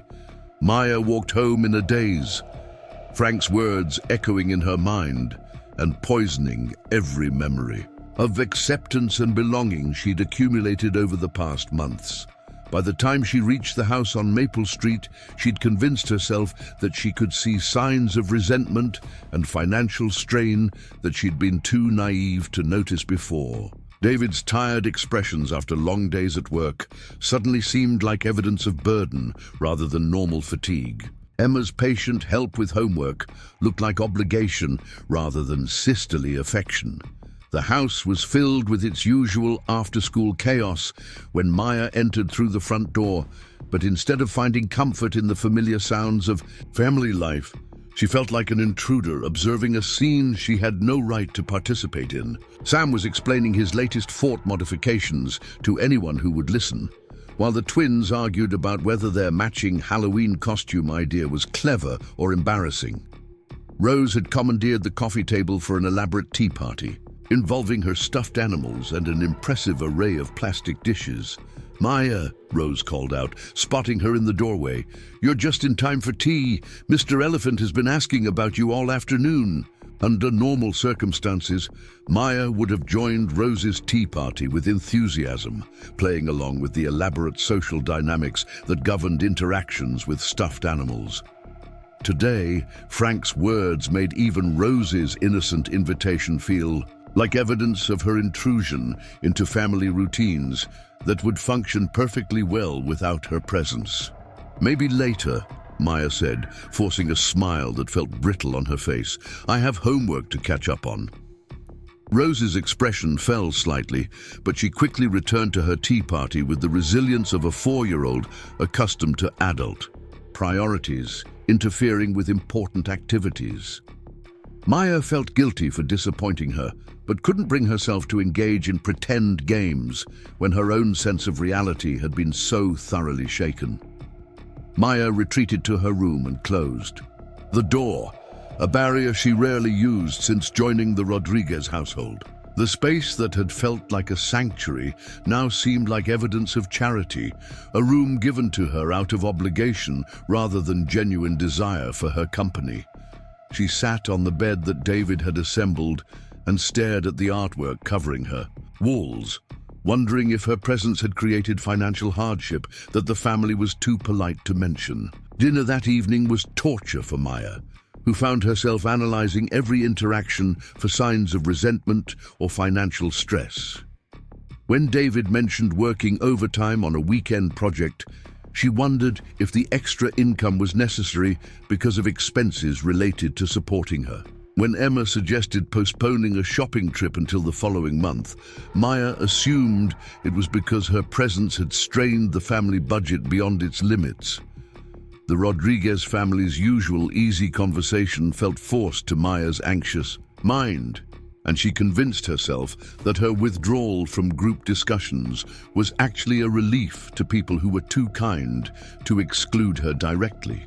She volunteered to clean up after dinner with an eagerness that seemed desperate even to her own ears, as if performing extra household labor could somehow compensate for the burden she represented. Jake noticed her unusual behavior first, cornering her in the kitchen while she scrubbed dishes with unnecessary intensity. "You're being weird," he said, with the blunt honesty of a teenage boy who'd learned to read his family's emotional rhythms. "What's going on?" Maya considered telling him about Frank's visit, but dismissed the idea immediately. If the family was already struggling with the financial impact of supporting her, the last thing they needed was additional worry about external threats to their stability. Better to handle the situation herself, to find a way to reduce the burden she represented without creating more problems for people who'd already done more for her than she had any right to expect. "Just tired from school," Maya said, avoiding Jake's perceptive gaze. "Lots of assignments due this week." Jake studied her for a moment longer, clearly unconvinced by her explanation, but unsure how to push for more information. "Well, if you want help with anything, just ask. Emma's basically a walking encyclopedia, and I'm decent at most subjects except English." The offer was genuine and kind, which made Maya feel even worse about the deception she was constructing. Jake was treating her like a real sister, someone whose problems mattered to him and whose success he was invested in supporting. The knowledge that she was lying to him about something as significant as Frank's reappearance felt like a betrayal of the trust he'd extended. Maya spent the rest of the evening avoiding meaningful interaction with family members, claiming homework obligations that kept her isolated in her room while the rest of the household went through their usual evening routines. She could hear the sounds of family life continuing without her presence, and Frank's poisonous suggestions made even the most innocent interactions sound like evidence that she was unnecessary to their happiness. Sleep came fitfully that night, filled with dreams that mixed memories of the fire that had destroyed her original family with fears about losing the new family she'd found. Maya woke repeatedly, each time taking several seconds to remember where she was and why she felt safe. In this particular bed, the disorientation was reminiscent of her first nights in David's house, when every sound had seemed potentially threatening and every kindness had felt too good to be true. Maya's anxiety manifested in increasingly self-destructive behavior. Over the following days, she withdrew from family activities under the guise of academic obligations, spent meal times picking at her food while claiming to be too nervous about upcoming tests to eat properly, and volunteered for every possible household chore in an effort to prove her worth through labor, rather than simply existing as a loved family member. The changes in her behavior were subtle enough that individual family members noticed only pieces of the larger pattern, but collectively they created an atmosphere of concern that Maya interpreted as confirmation of her worst fears. When David asked if she was feeling well, she assumed he was worried about medical expenses. When Emma offered to help with schoolwork, Maya convinced herself it was because her academic performance was reflecting poorly on the family's reputation. The breaking point came on a Friday afternoon when Maya overheard a phone conversation between David and someone who was obviously discussing financial matters. She caught only fragments through the closed kitchen door, but the words budget, expenses, and can't afford were enough to send her into a full panic about her impact on the family's economic stability.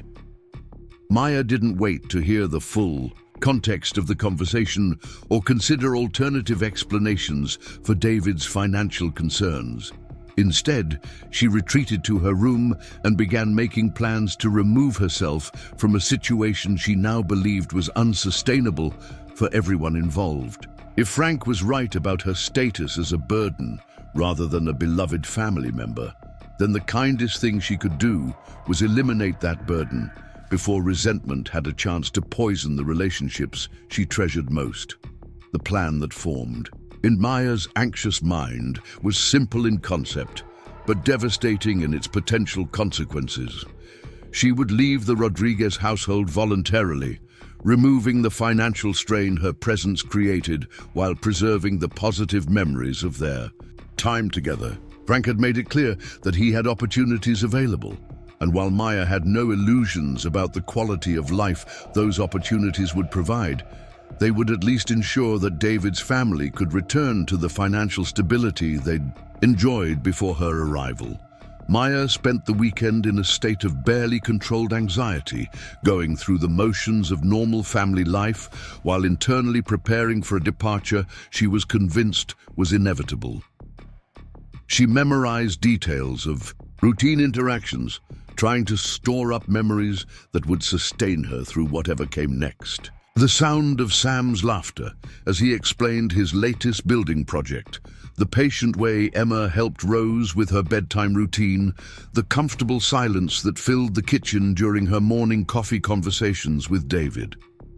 On Sunday evening, while the family gathered for their traditional movie night, Maya sat slightly apart from the group and watched them with the bittersweet attention of someone saying goodbye. The easy affection between siblings, the way David managed to give each child individual attention while maintaining group harmony, the sense of belonging that had once felt so natural and now seemed like a luxury she had no right to claim. The movie they'd chosen was a comedy that had the rest of the family laughing throughout, but Maya found herself unable to focus on the plot or appreciate the humor. Instead, she studied faces illuminated by the television screen, trying to memorize expressions of happiness that didn't include worry about financial strain or resentment about unexpected obligations. When Sam fell asleep against her shoulder halfway through the movie, Maya felt her heart break a little more. The trust implicit in his unconscious gesture represented everything she was preparing to walk away from. The simple acceptance of someone who'd never questioned her right to be part of his world. She carefully adjusted her position to make him more comfortable, while fighting back tears that threatened to reveal the depth of her emotional turmoil. After the movie ended and the children had been settled in their beds, Maya lingered in the living room under the pretense of helping David clean up.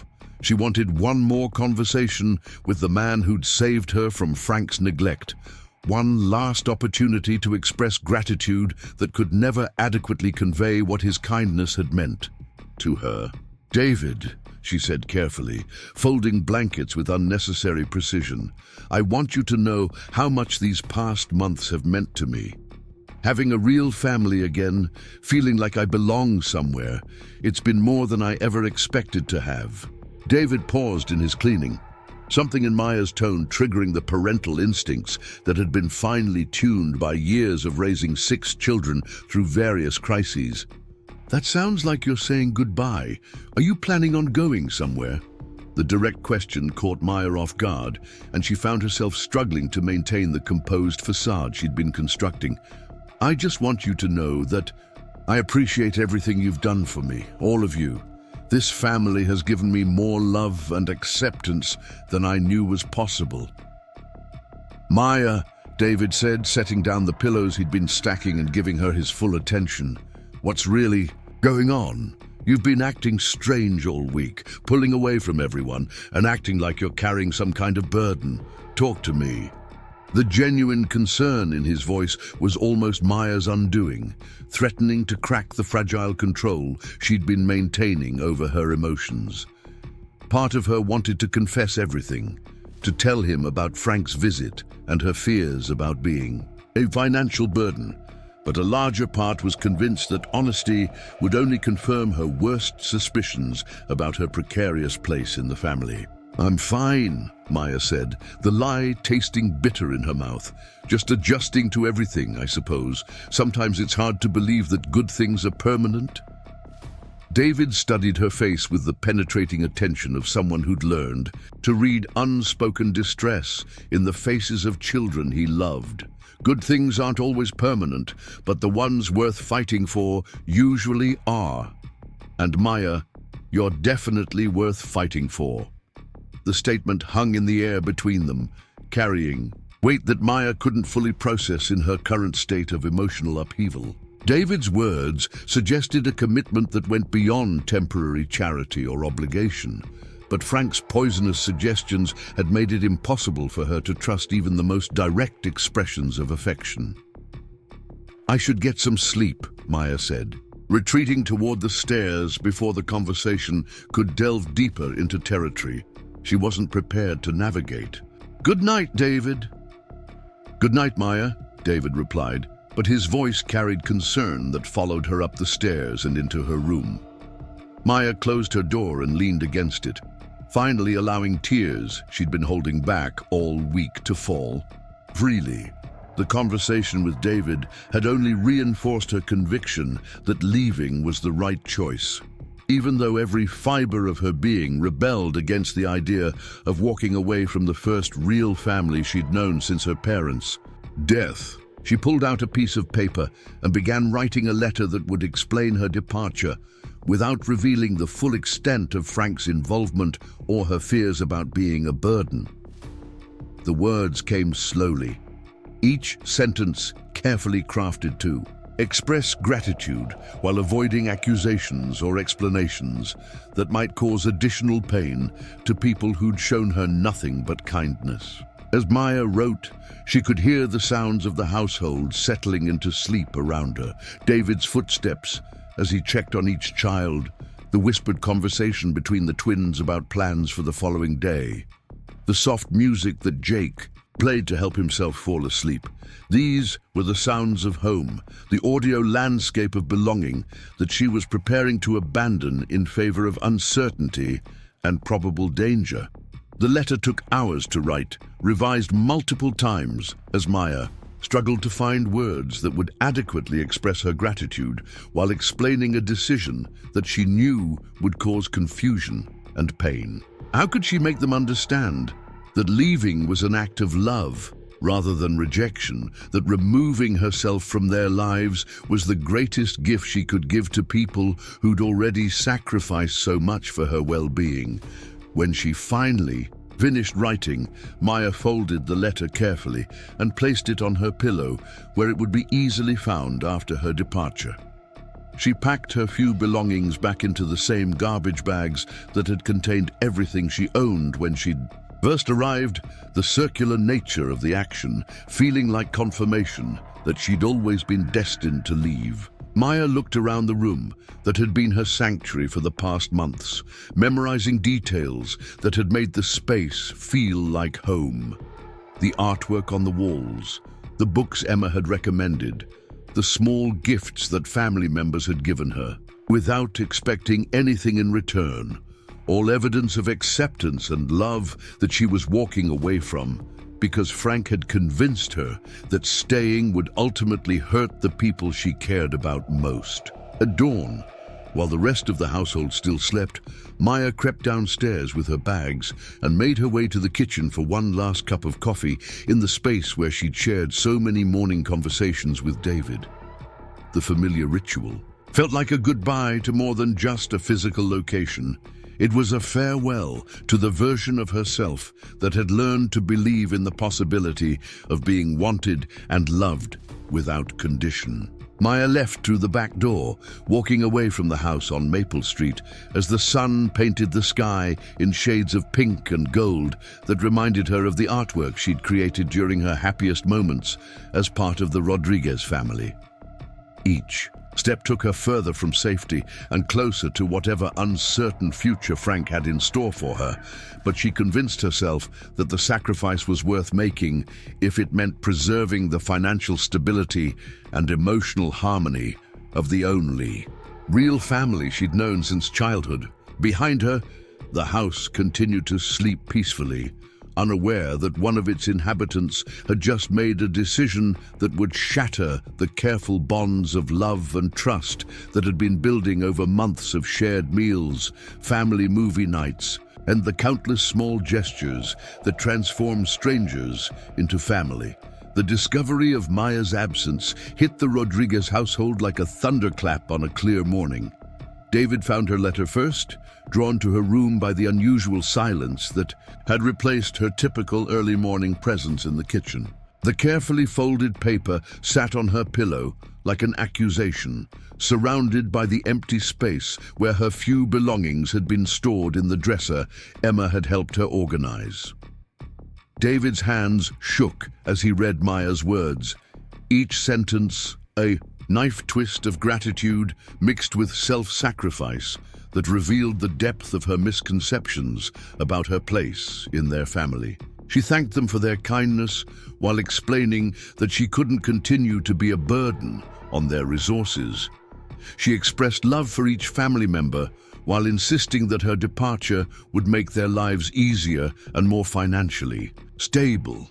She promised to remember their time together fondly while walking away from everything that had made her happiness possible. The letter was Maya at her most heartbreaking, generous enough to blame herself for problems that didn't exist, while protecting the very people she was devastating with her departure. David could see Frank's poisonous influence in every line, recognizing the careful manipulation that had convinced a vulnerable teenager that being loved was the same as being a burden. Emma found David sitting on Maya's bed with the letter in. His hands and tears on his cheeks, the strongest man she knew, reduced to heartbreak by the loss of a daughter who'd chosen to disappear rather than trust that she was wanted. The sight of her father's grief triggered Emma's own tears, but it also activated the protective instincts that had helped her hold their family together through their mother's illness and death.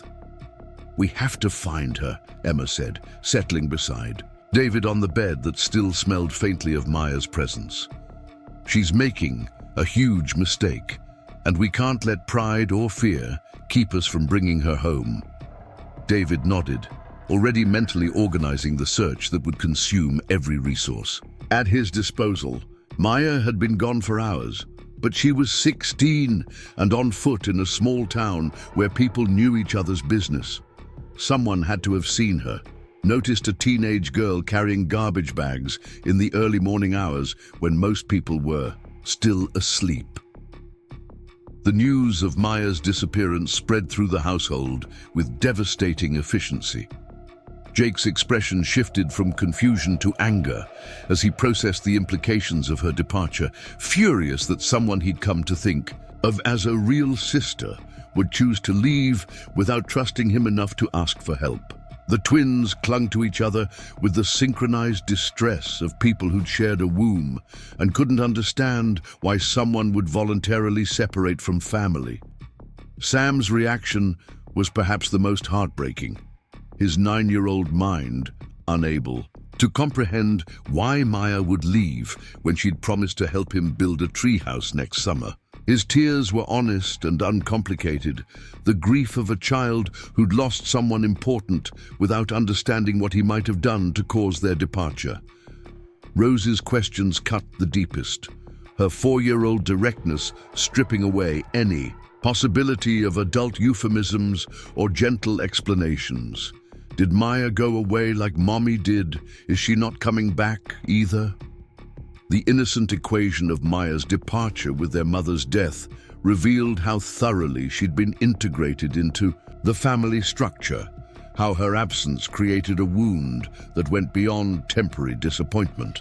David gathered his children in the living room, the same space where they'd held family meetings about chores and vacation plans and the everyday negotiations that defined their shared life. This conversation carried weight that pressed against his chest like a physical burden, the responsibility of explaining loss to people who'd already experienced more than their share of abandonment. "Maya left because she got confused about how much we love her," David said, choosing honesty over comfort because his children deserved truth even when it hurt. "Someone convinced her that she was causing problems for our family, that we would be better off without her. That person was wrong, but Maya believed them because sometimes when you've been hurt before, it's hard to trust that good things are permanent." Jake crossed his arms, his teenage sense of justice offended by the injustice of Maya's departure.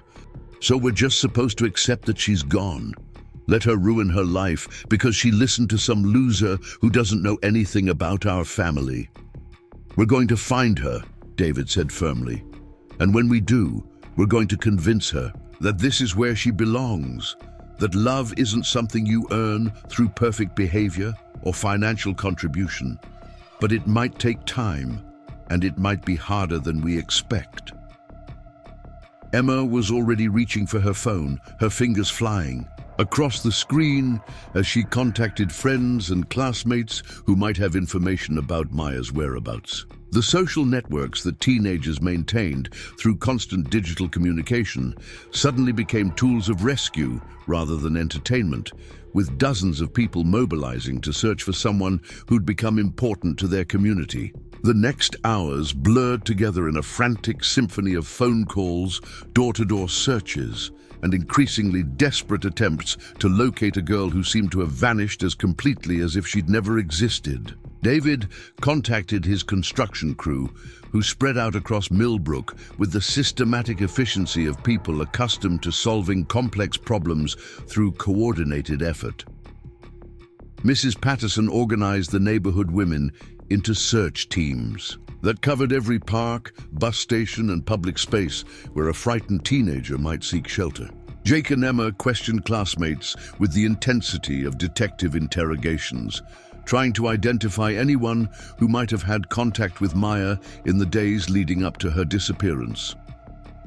The process revealed how thoroughly she'd integrated into their social circles, how many people considered her a friend worth worrying about when she vanished without explanation. It was Mrs. Patterson who provided the crucial breakthrough, her decades of neighborhood observation paying dividends when she remembered seeing an unfamiliar car in the school parking lot during the previous week.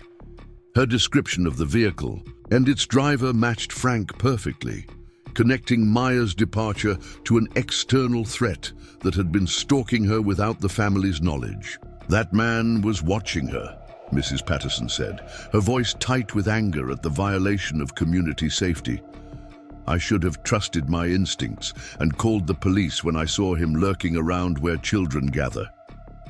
David felt rage building in his chest as he realized that Frank had been manipulating Maya while she lived under his protection, poisoning her sense of security without David even knowing there was a threat to defend against. The knowledge that someone had deliberately sabotaged Maya's happiness made her disappearance feel like a personal attack on everything David valued about family and safety.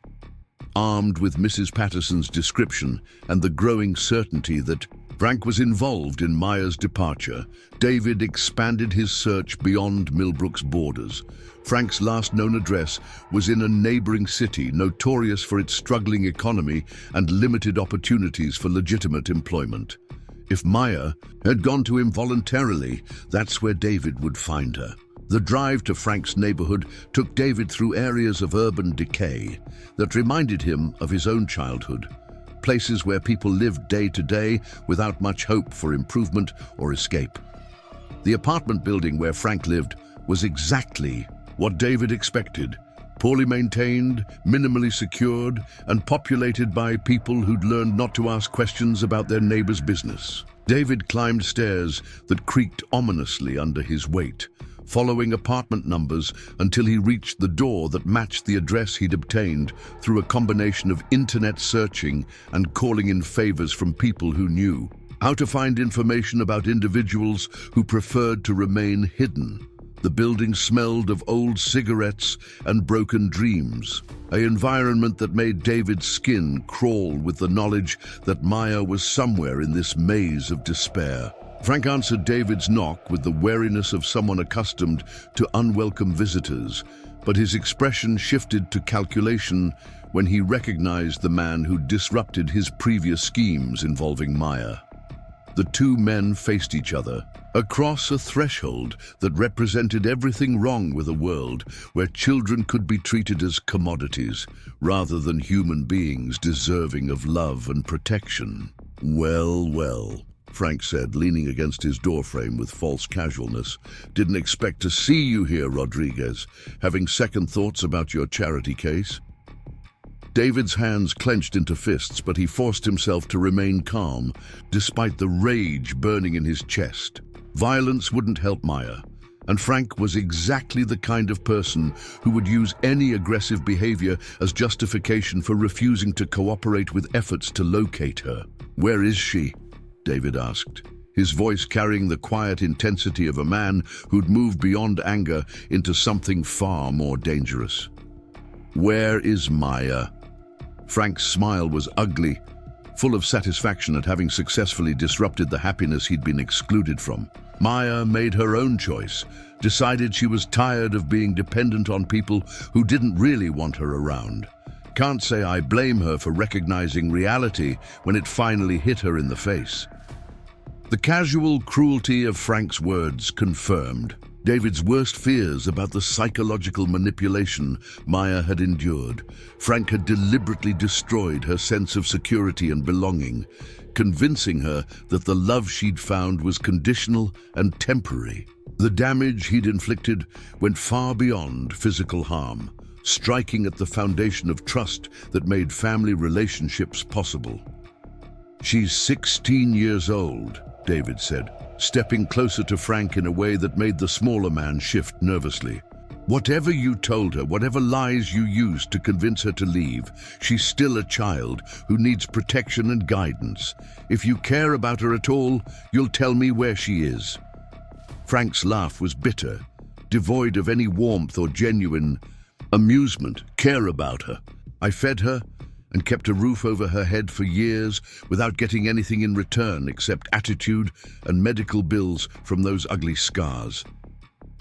The only thing Maya ever gave me was problems, and I solved those problems by passing them along to someone stupid enough to take them on."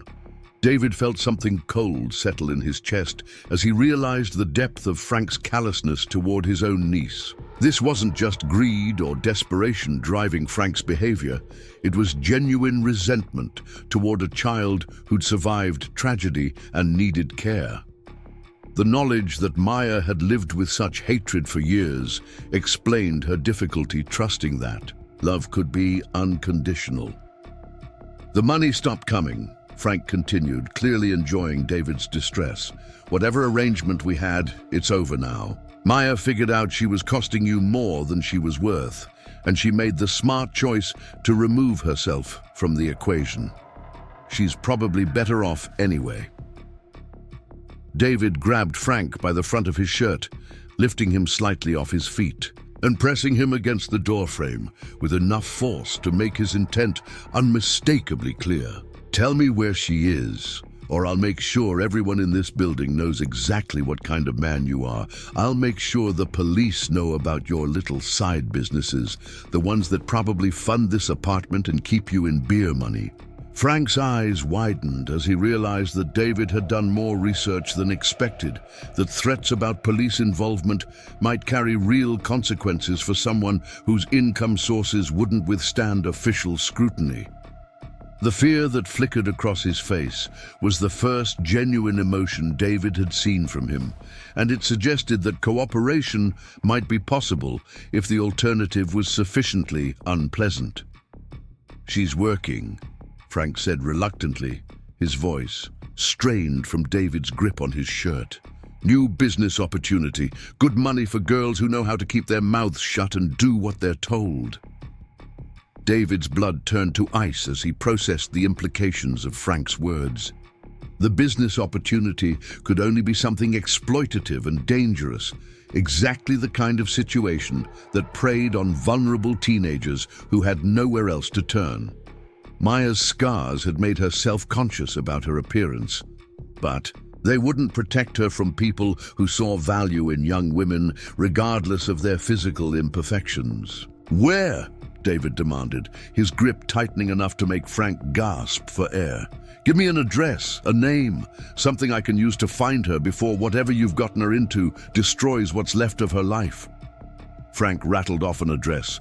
Across town, a location that David recognized as being in an industrial area where businesses operated without much oversight or concern for employee welfare. The description matched David's worst fears about the kind of work that desperate people did when they had no other options and no one to protect their interests.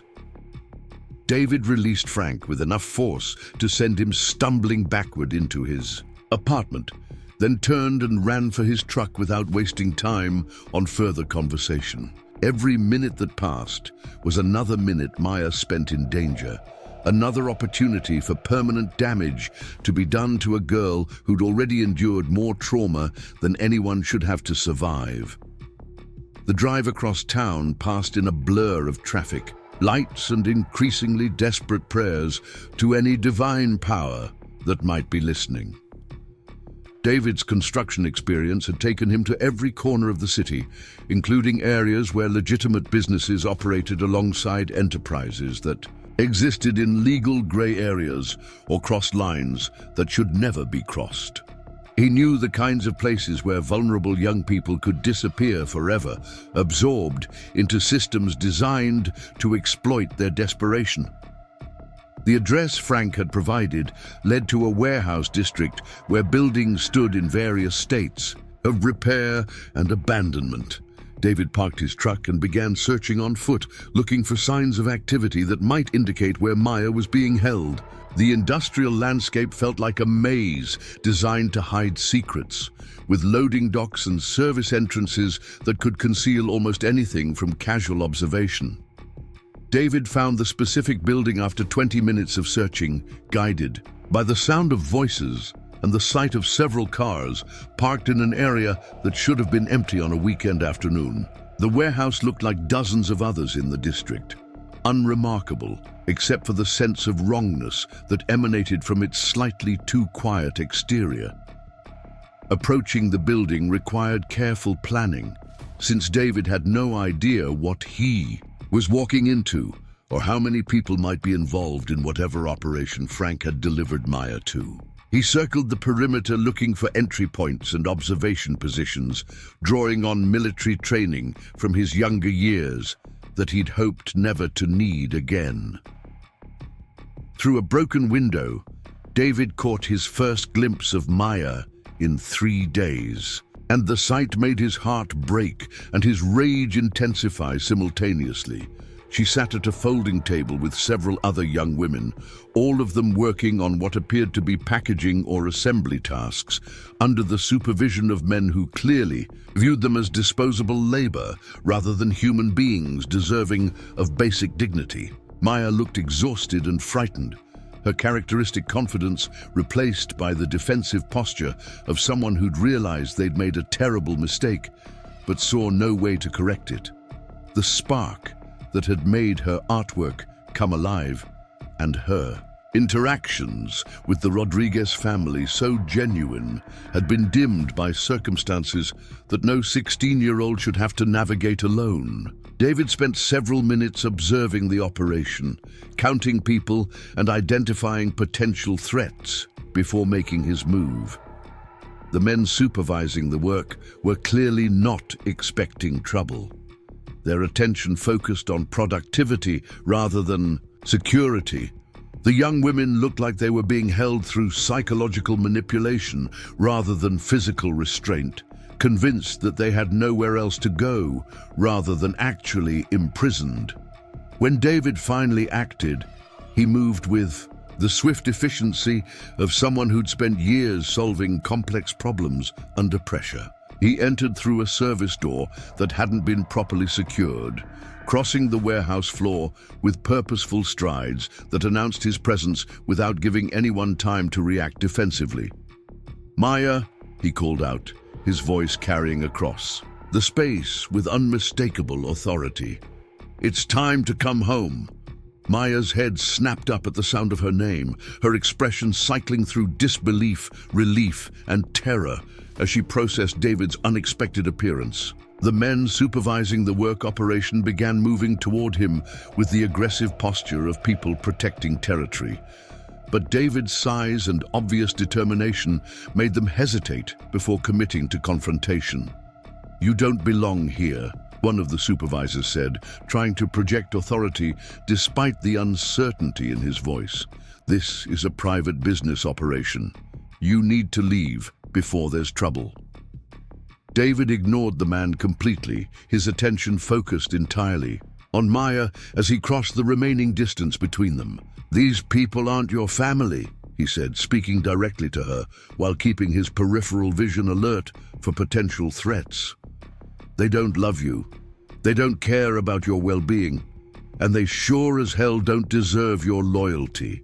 Maya stood slowly, her legs unsteady after hours of sitting in uncomfortable positions while working on tasks designed to generate profit for other people. The other young women watched the confrontation with the fascination of people who'd given up hope of rescue but couldn't help being intrigued by the possibility that escape might actually be possible. "David, you shouldn't have come here," Maya said, her voice carrying worry for his safety that revealed how thoroughly she still cared about the family she'd left behind. "These people don't like being interrupted, and Frank said you were better off without me anyway." David stepped closer, close enough to see the exhaustion in her eyes and the way her hands shook with fatigue and stress. "Frank is a liar who sold you to pay his debts. He doesn't get to decide what's better for my family, and he sure doesn't get to convince my daughter that she's not wanted at home." The simple declaration of ownership, the casual use of "my daughter" in reference to Maya, hit her like a physical blow. David wasn't rescuing a charity case or fulfilling an obligation. He was retrieving a family member who belonged with people who loved her unconditionally. The distinction mattered more than Maya had realized, shifting her understanding of her place in the Rodriguez household from temporary guest to permanent family. "Sir, you need to leave," the supervisor said again, this time with several colleagues moving to flank him in what was clearly meant to be an intimidating formation. "The girl is here voluntarily, and she's fulfilling her obligations. She can't just walk away whenever she feels like it." David turned to face the men with the calm confidence of someone who'd spent years doing physical labor and wasn't intimidated by threats from people who exploited children for profit. "She's 16 years old, which means she can't enter into contracts or make binding commitments. Whatever arrangement you think you have with her uncle is void, and if you try to prevent her from leaving with me, you'll be dealing with kidnapping charges at minimum." The legal terminology seemed to give the men pause, uncertainty replacing their previous aggressive confidence. They clearly hadn't expected to deal with someone who understood their operation well enough to identify its vulnerabilities. Someone who could cause serious problems if the situation escalated beyond their ability to control. Maya stepped closer to David, drawn by the safety he represented, even though part of her still believed she was causing problems for everyone she cared about. "David, Frank said the payment stopped, that keeping me was costing you money you couldn't afford. He said your own children would start resenting me for taking resources away from them." David turned to look at Maya directly, his expression gentle despite the dangerous situation surrounding them. "Maya, honey, there never were any payments after the first month. Frank stopped sending money almost immediately and we never cared. Because we weren't taking care of you for financial reasons. We were taking care of you because you're our daughter, and families take care of each other regardless of cost." The revelation hit Maya like cold water, washing away months of carefully constructed fears about being a burden on people who couldn't afford to support her. Frank had lied about everything, manipulating her insecurities to drive her away from the first stable home she'd known since her parents' death. The knowledge that she'd caused her family pain based on deliberate deception filled her with guilt and regret that threatened to overwhelm her completely. "I'm so sorry," Maya whispered, tears streaming down her cheeks as she finally allowed herself to feel the full weight of what she'd given up. "I thought I was protecting you, but I just made everything worse. I hurt people who loved me because I was too scared to trust that love was real." David pulled Maya into his arms, holding her with the fierce protectiveness of a father who'd nearly lost a child to forces beyond his control. "You have nothing to apologize for. he said firmly. "Frank manipulated you when you were vulnerable, and he used your love for our family against you. The only person responsible for this situation is the man who sold you twice for his own benefit." The embrace lasted only seconds before the supervisor decided to reassert control over the situation. Touching family reunion, but she still has obligations here. She can't just walk away from commitments she made. David released Maya, but kept her close to his side as he faced the men who'd been exploiting her labor and vulnerability. "She's leaving with me right now, and if anyone tries to stop us, they'll be explaining their business practices to police officers who specialize in trafficking investigations. I'm guessing your operation wouldn't survive that kind of scrutiny." The threat carried enough specificity to suggest that David had more resources at his disposal than the men had initially assumed. The mention of trafficking investigators implied connections to law enforcement that could make their lives very complicated very quickly. After a tense moment of silent communication between the supervisors, they stepped aside and allowed David and Maya to walk toward the exit. "This isn't over," one of them called out as they reached the door. "The girl's uncle owes money, and debt doesn't just disappear because family members get sentimental." David paused without turning around, his voice carrying absolute conviction when he responded. "If Frank Chen contacts my daughter again, if any of you approach her or anyone in my family, I'll make sure every business in this district knows exactly what kind of operation you're running here. I'll make sure the city inspectors know about safety violations, that tax investigators know about unreported income, and that immigration officials know about employment practices that don't follow federal guidelines. Do we understand each other?" The silence that followed suggested that David's message had been received and understood.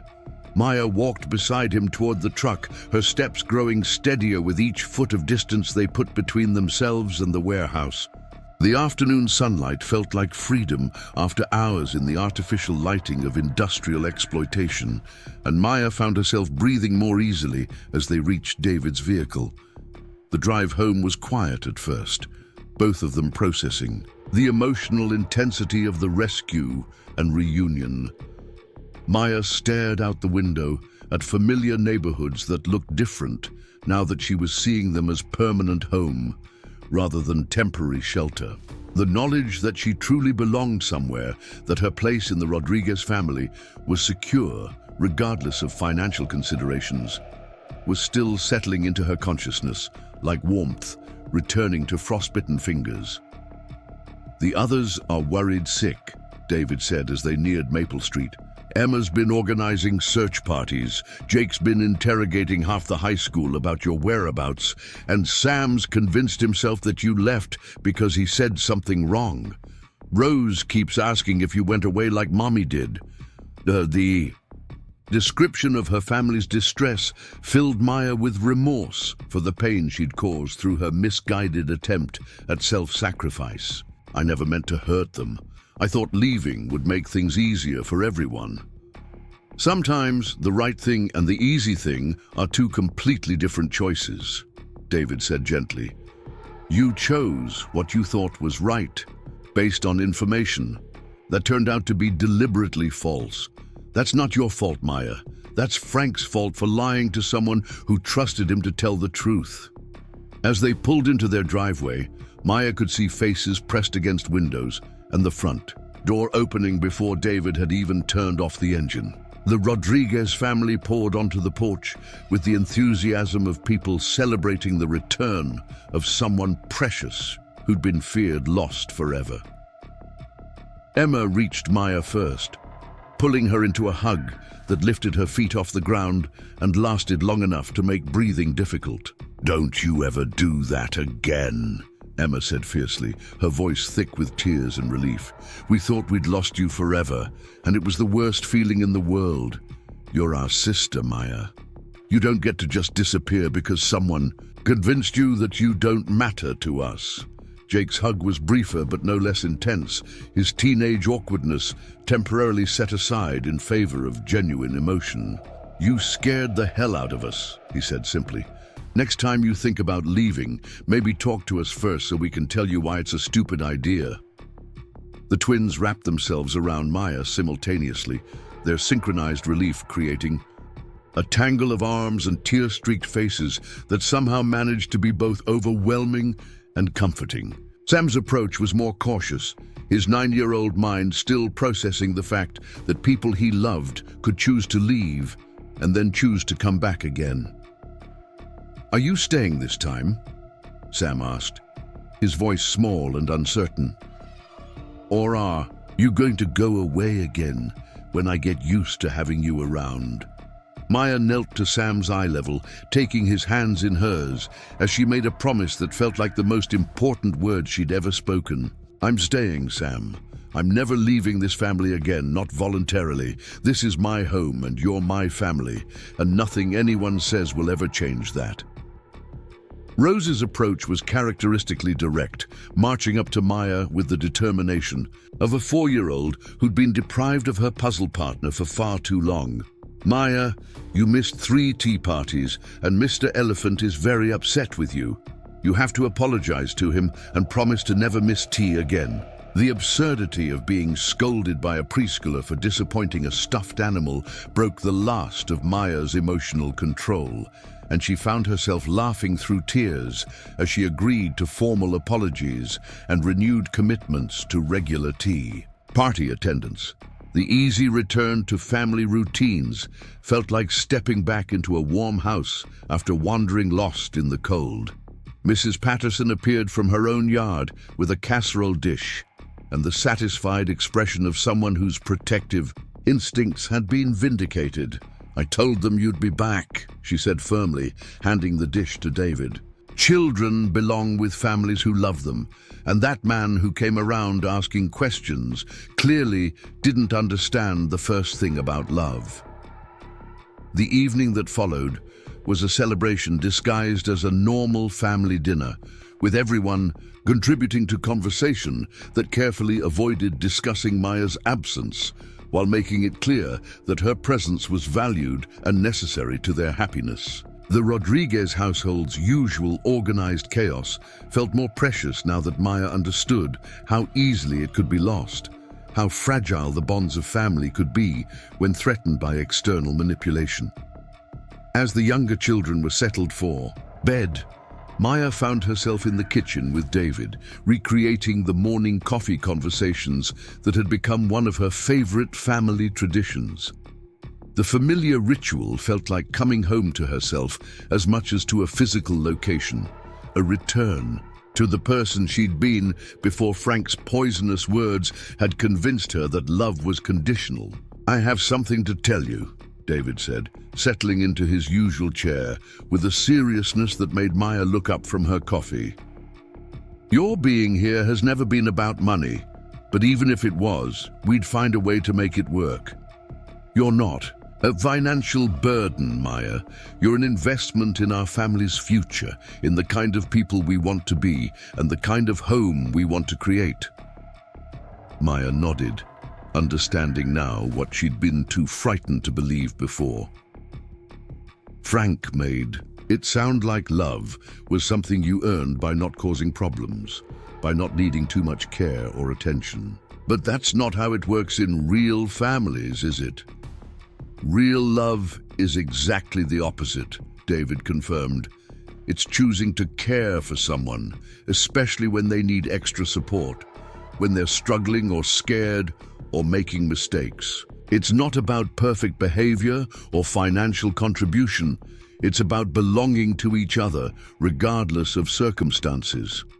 The conversation continued long into the evening, covering topics that ranged from practical concerns about safety and communication to deeper discussions about trust and the nature of family bonds.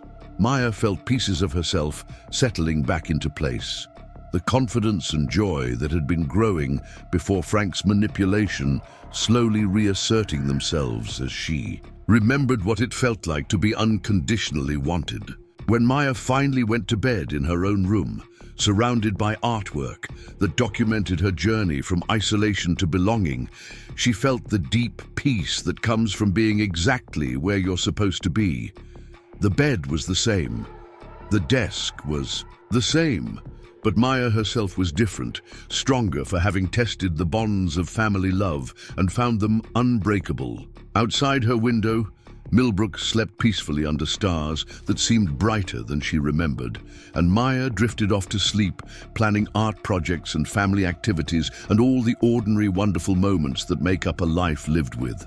People who choose to love you not despite your flaws and complications, but because you belong to each other in ways that transcend explanation or condition. The girl who'd been sold by her uncle because he saw her scars as evidence of damaged goods had found her way home to a family that saw those same scars as proof of her strength, survival, and the beautiful complexity that made her exactly the daughter and sister they'd been waiting for without knowing it.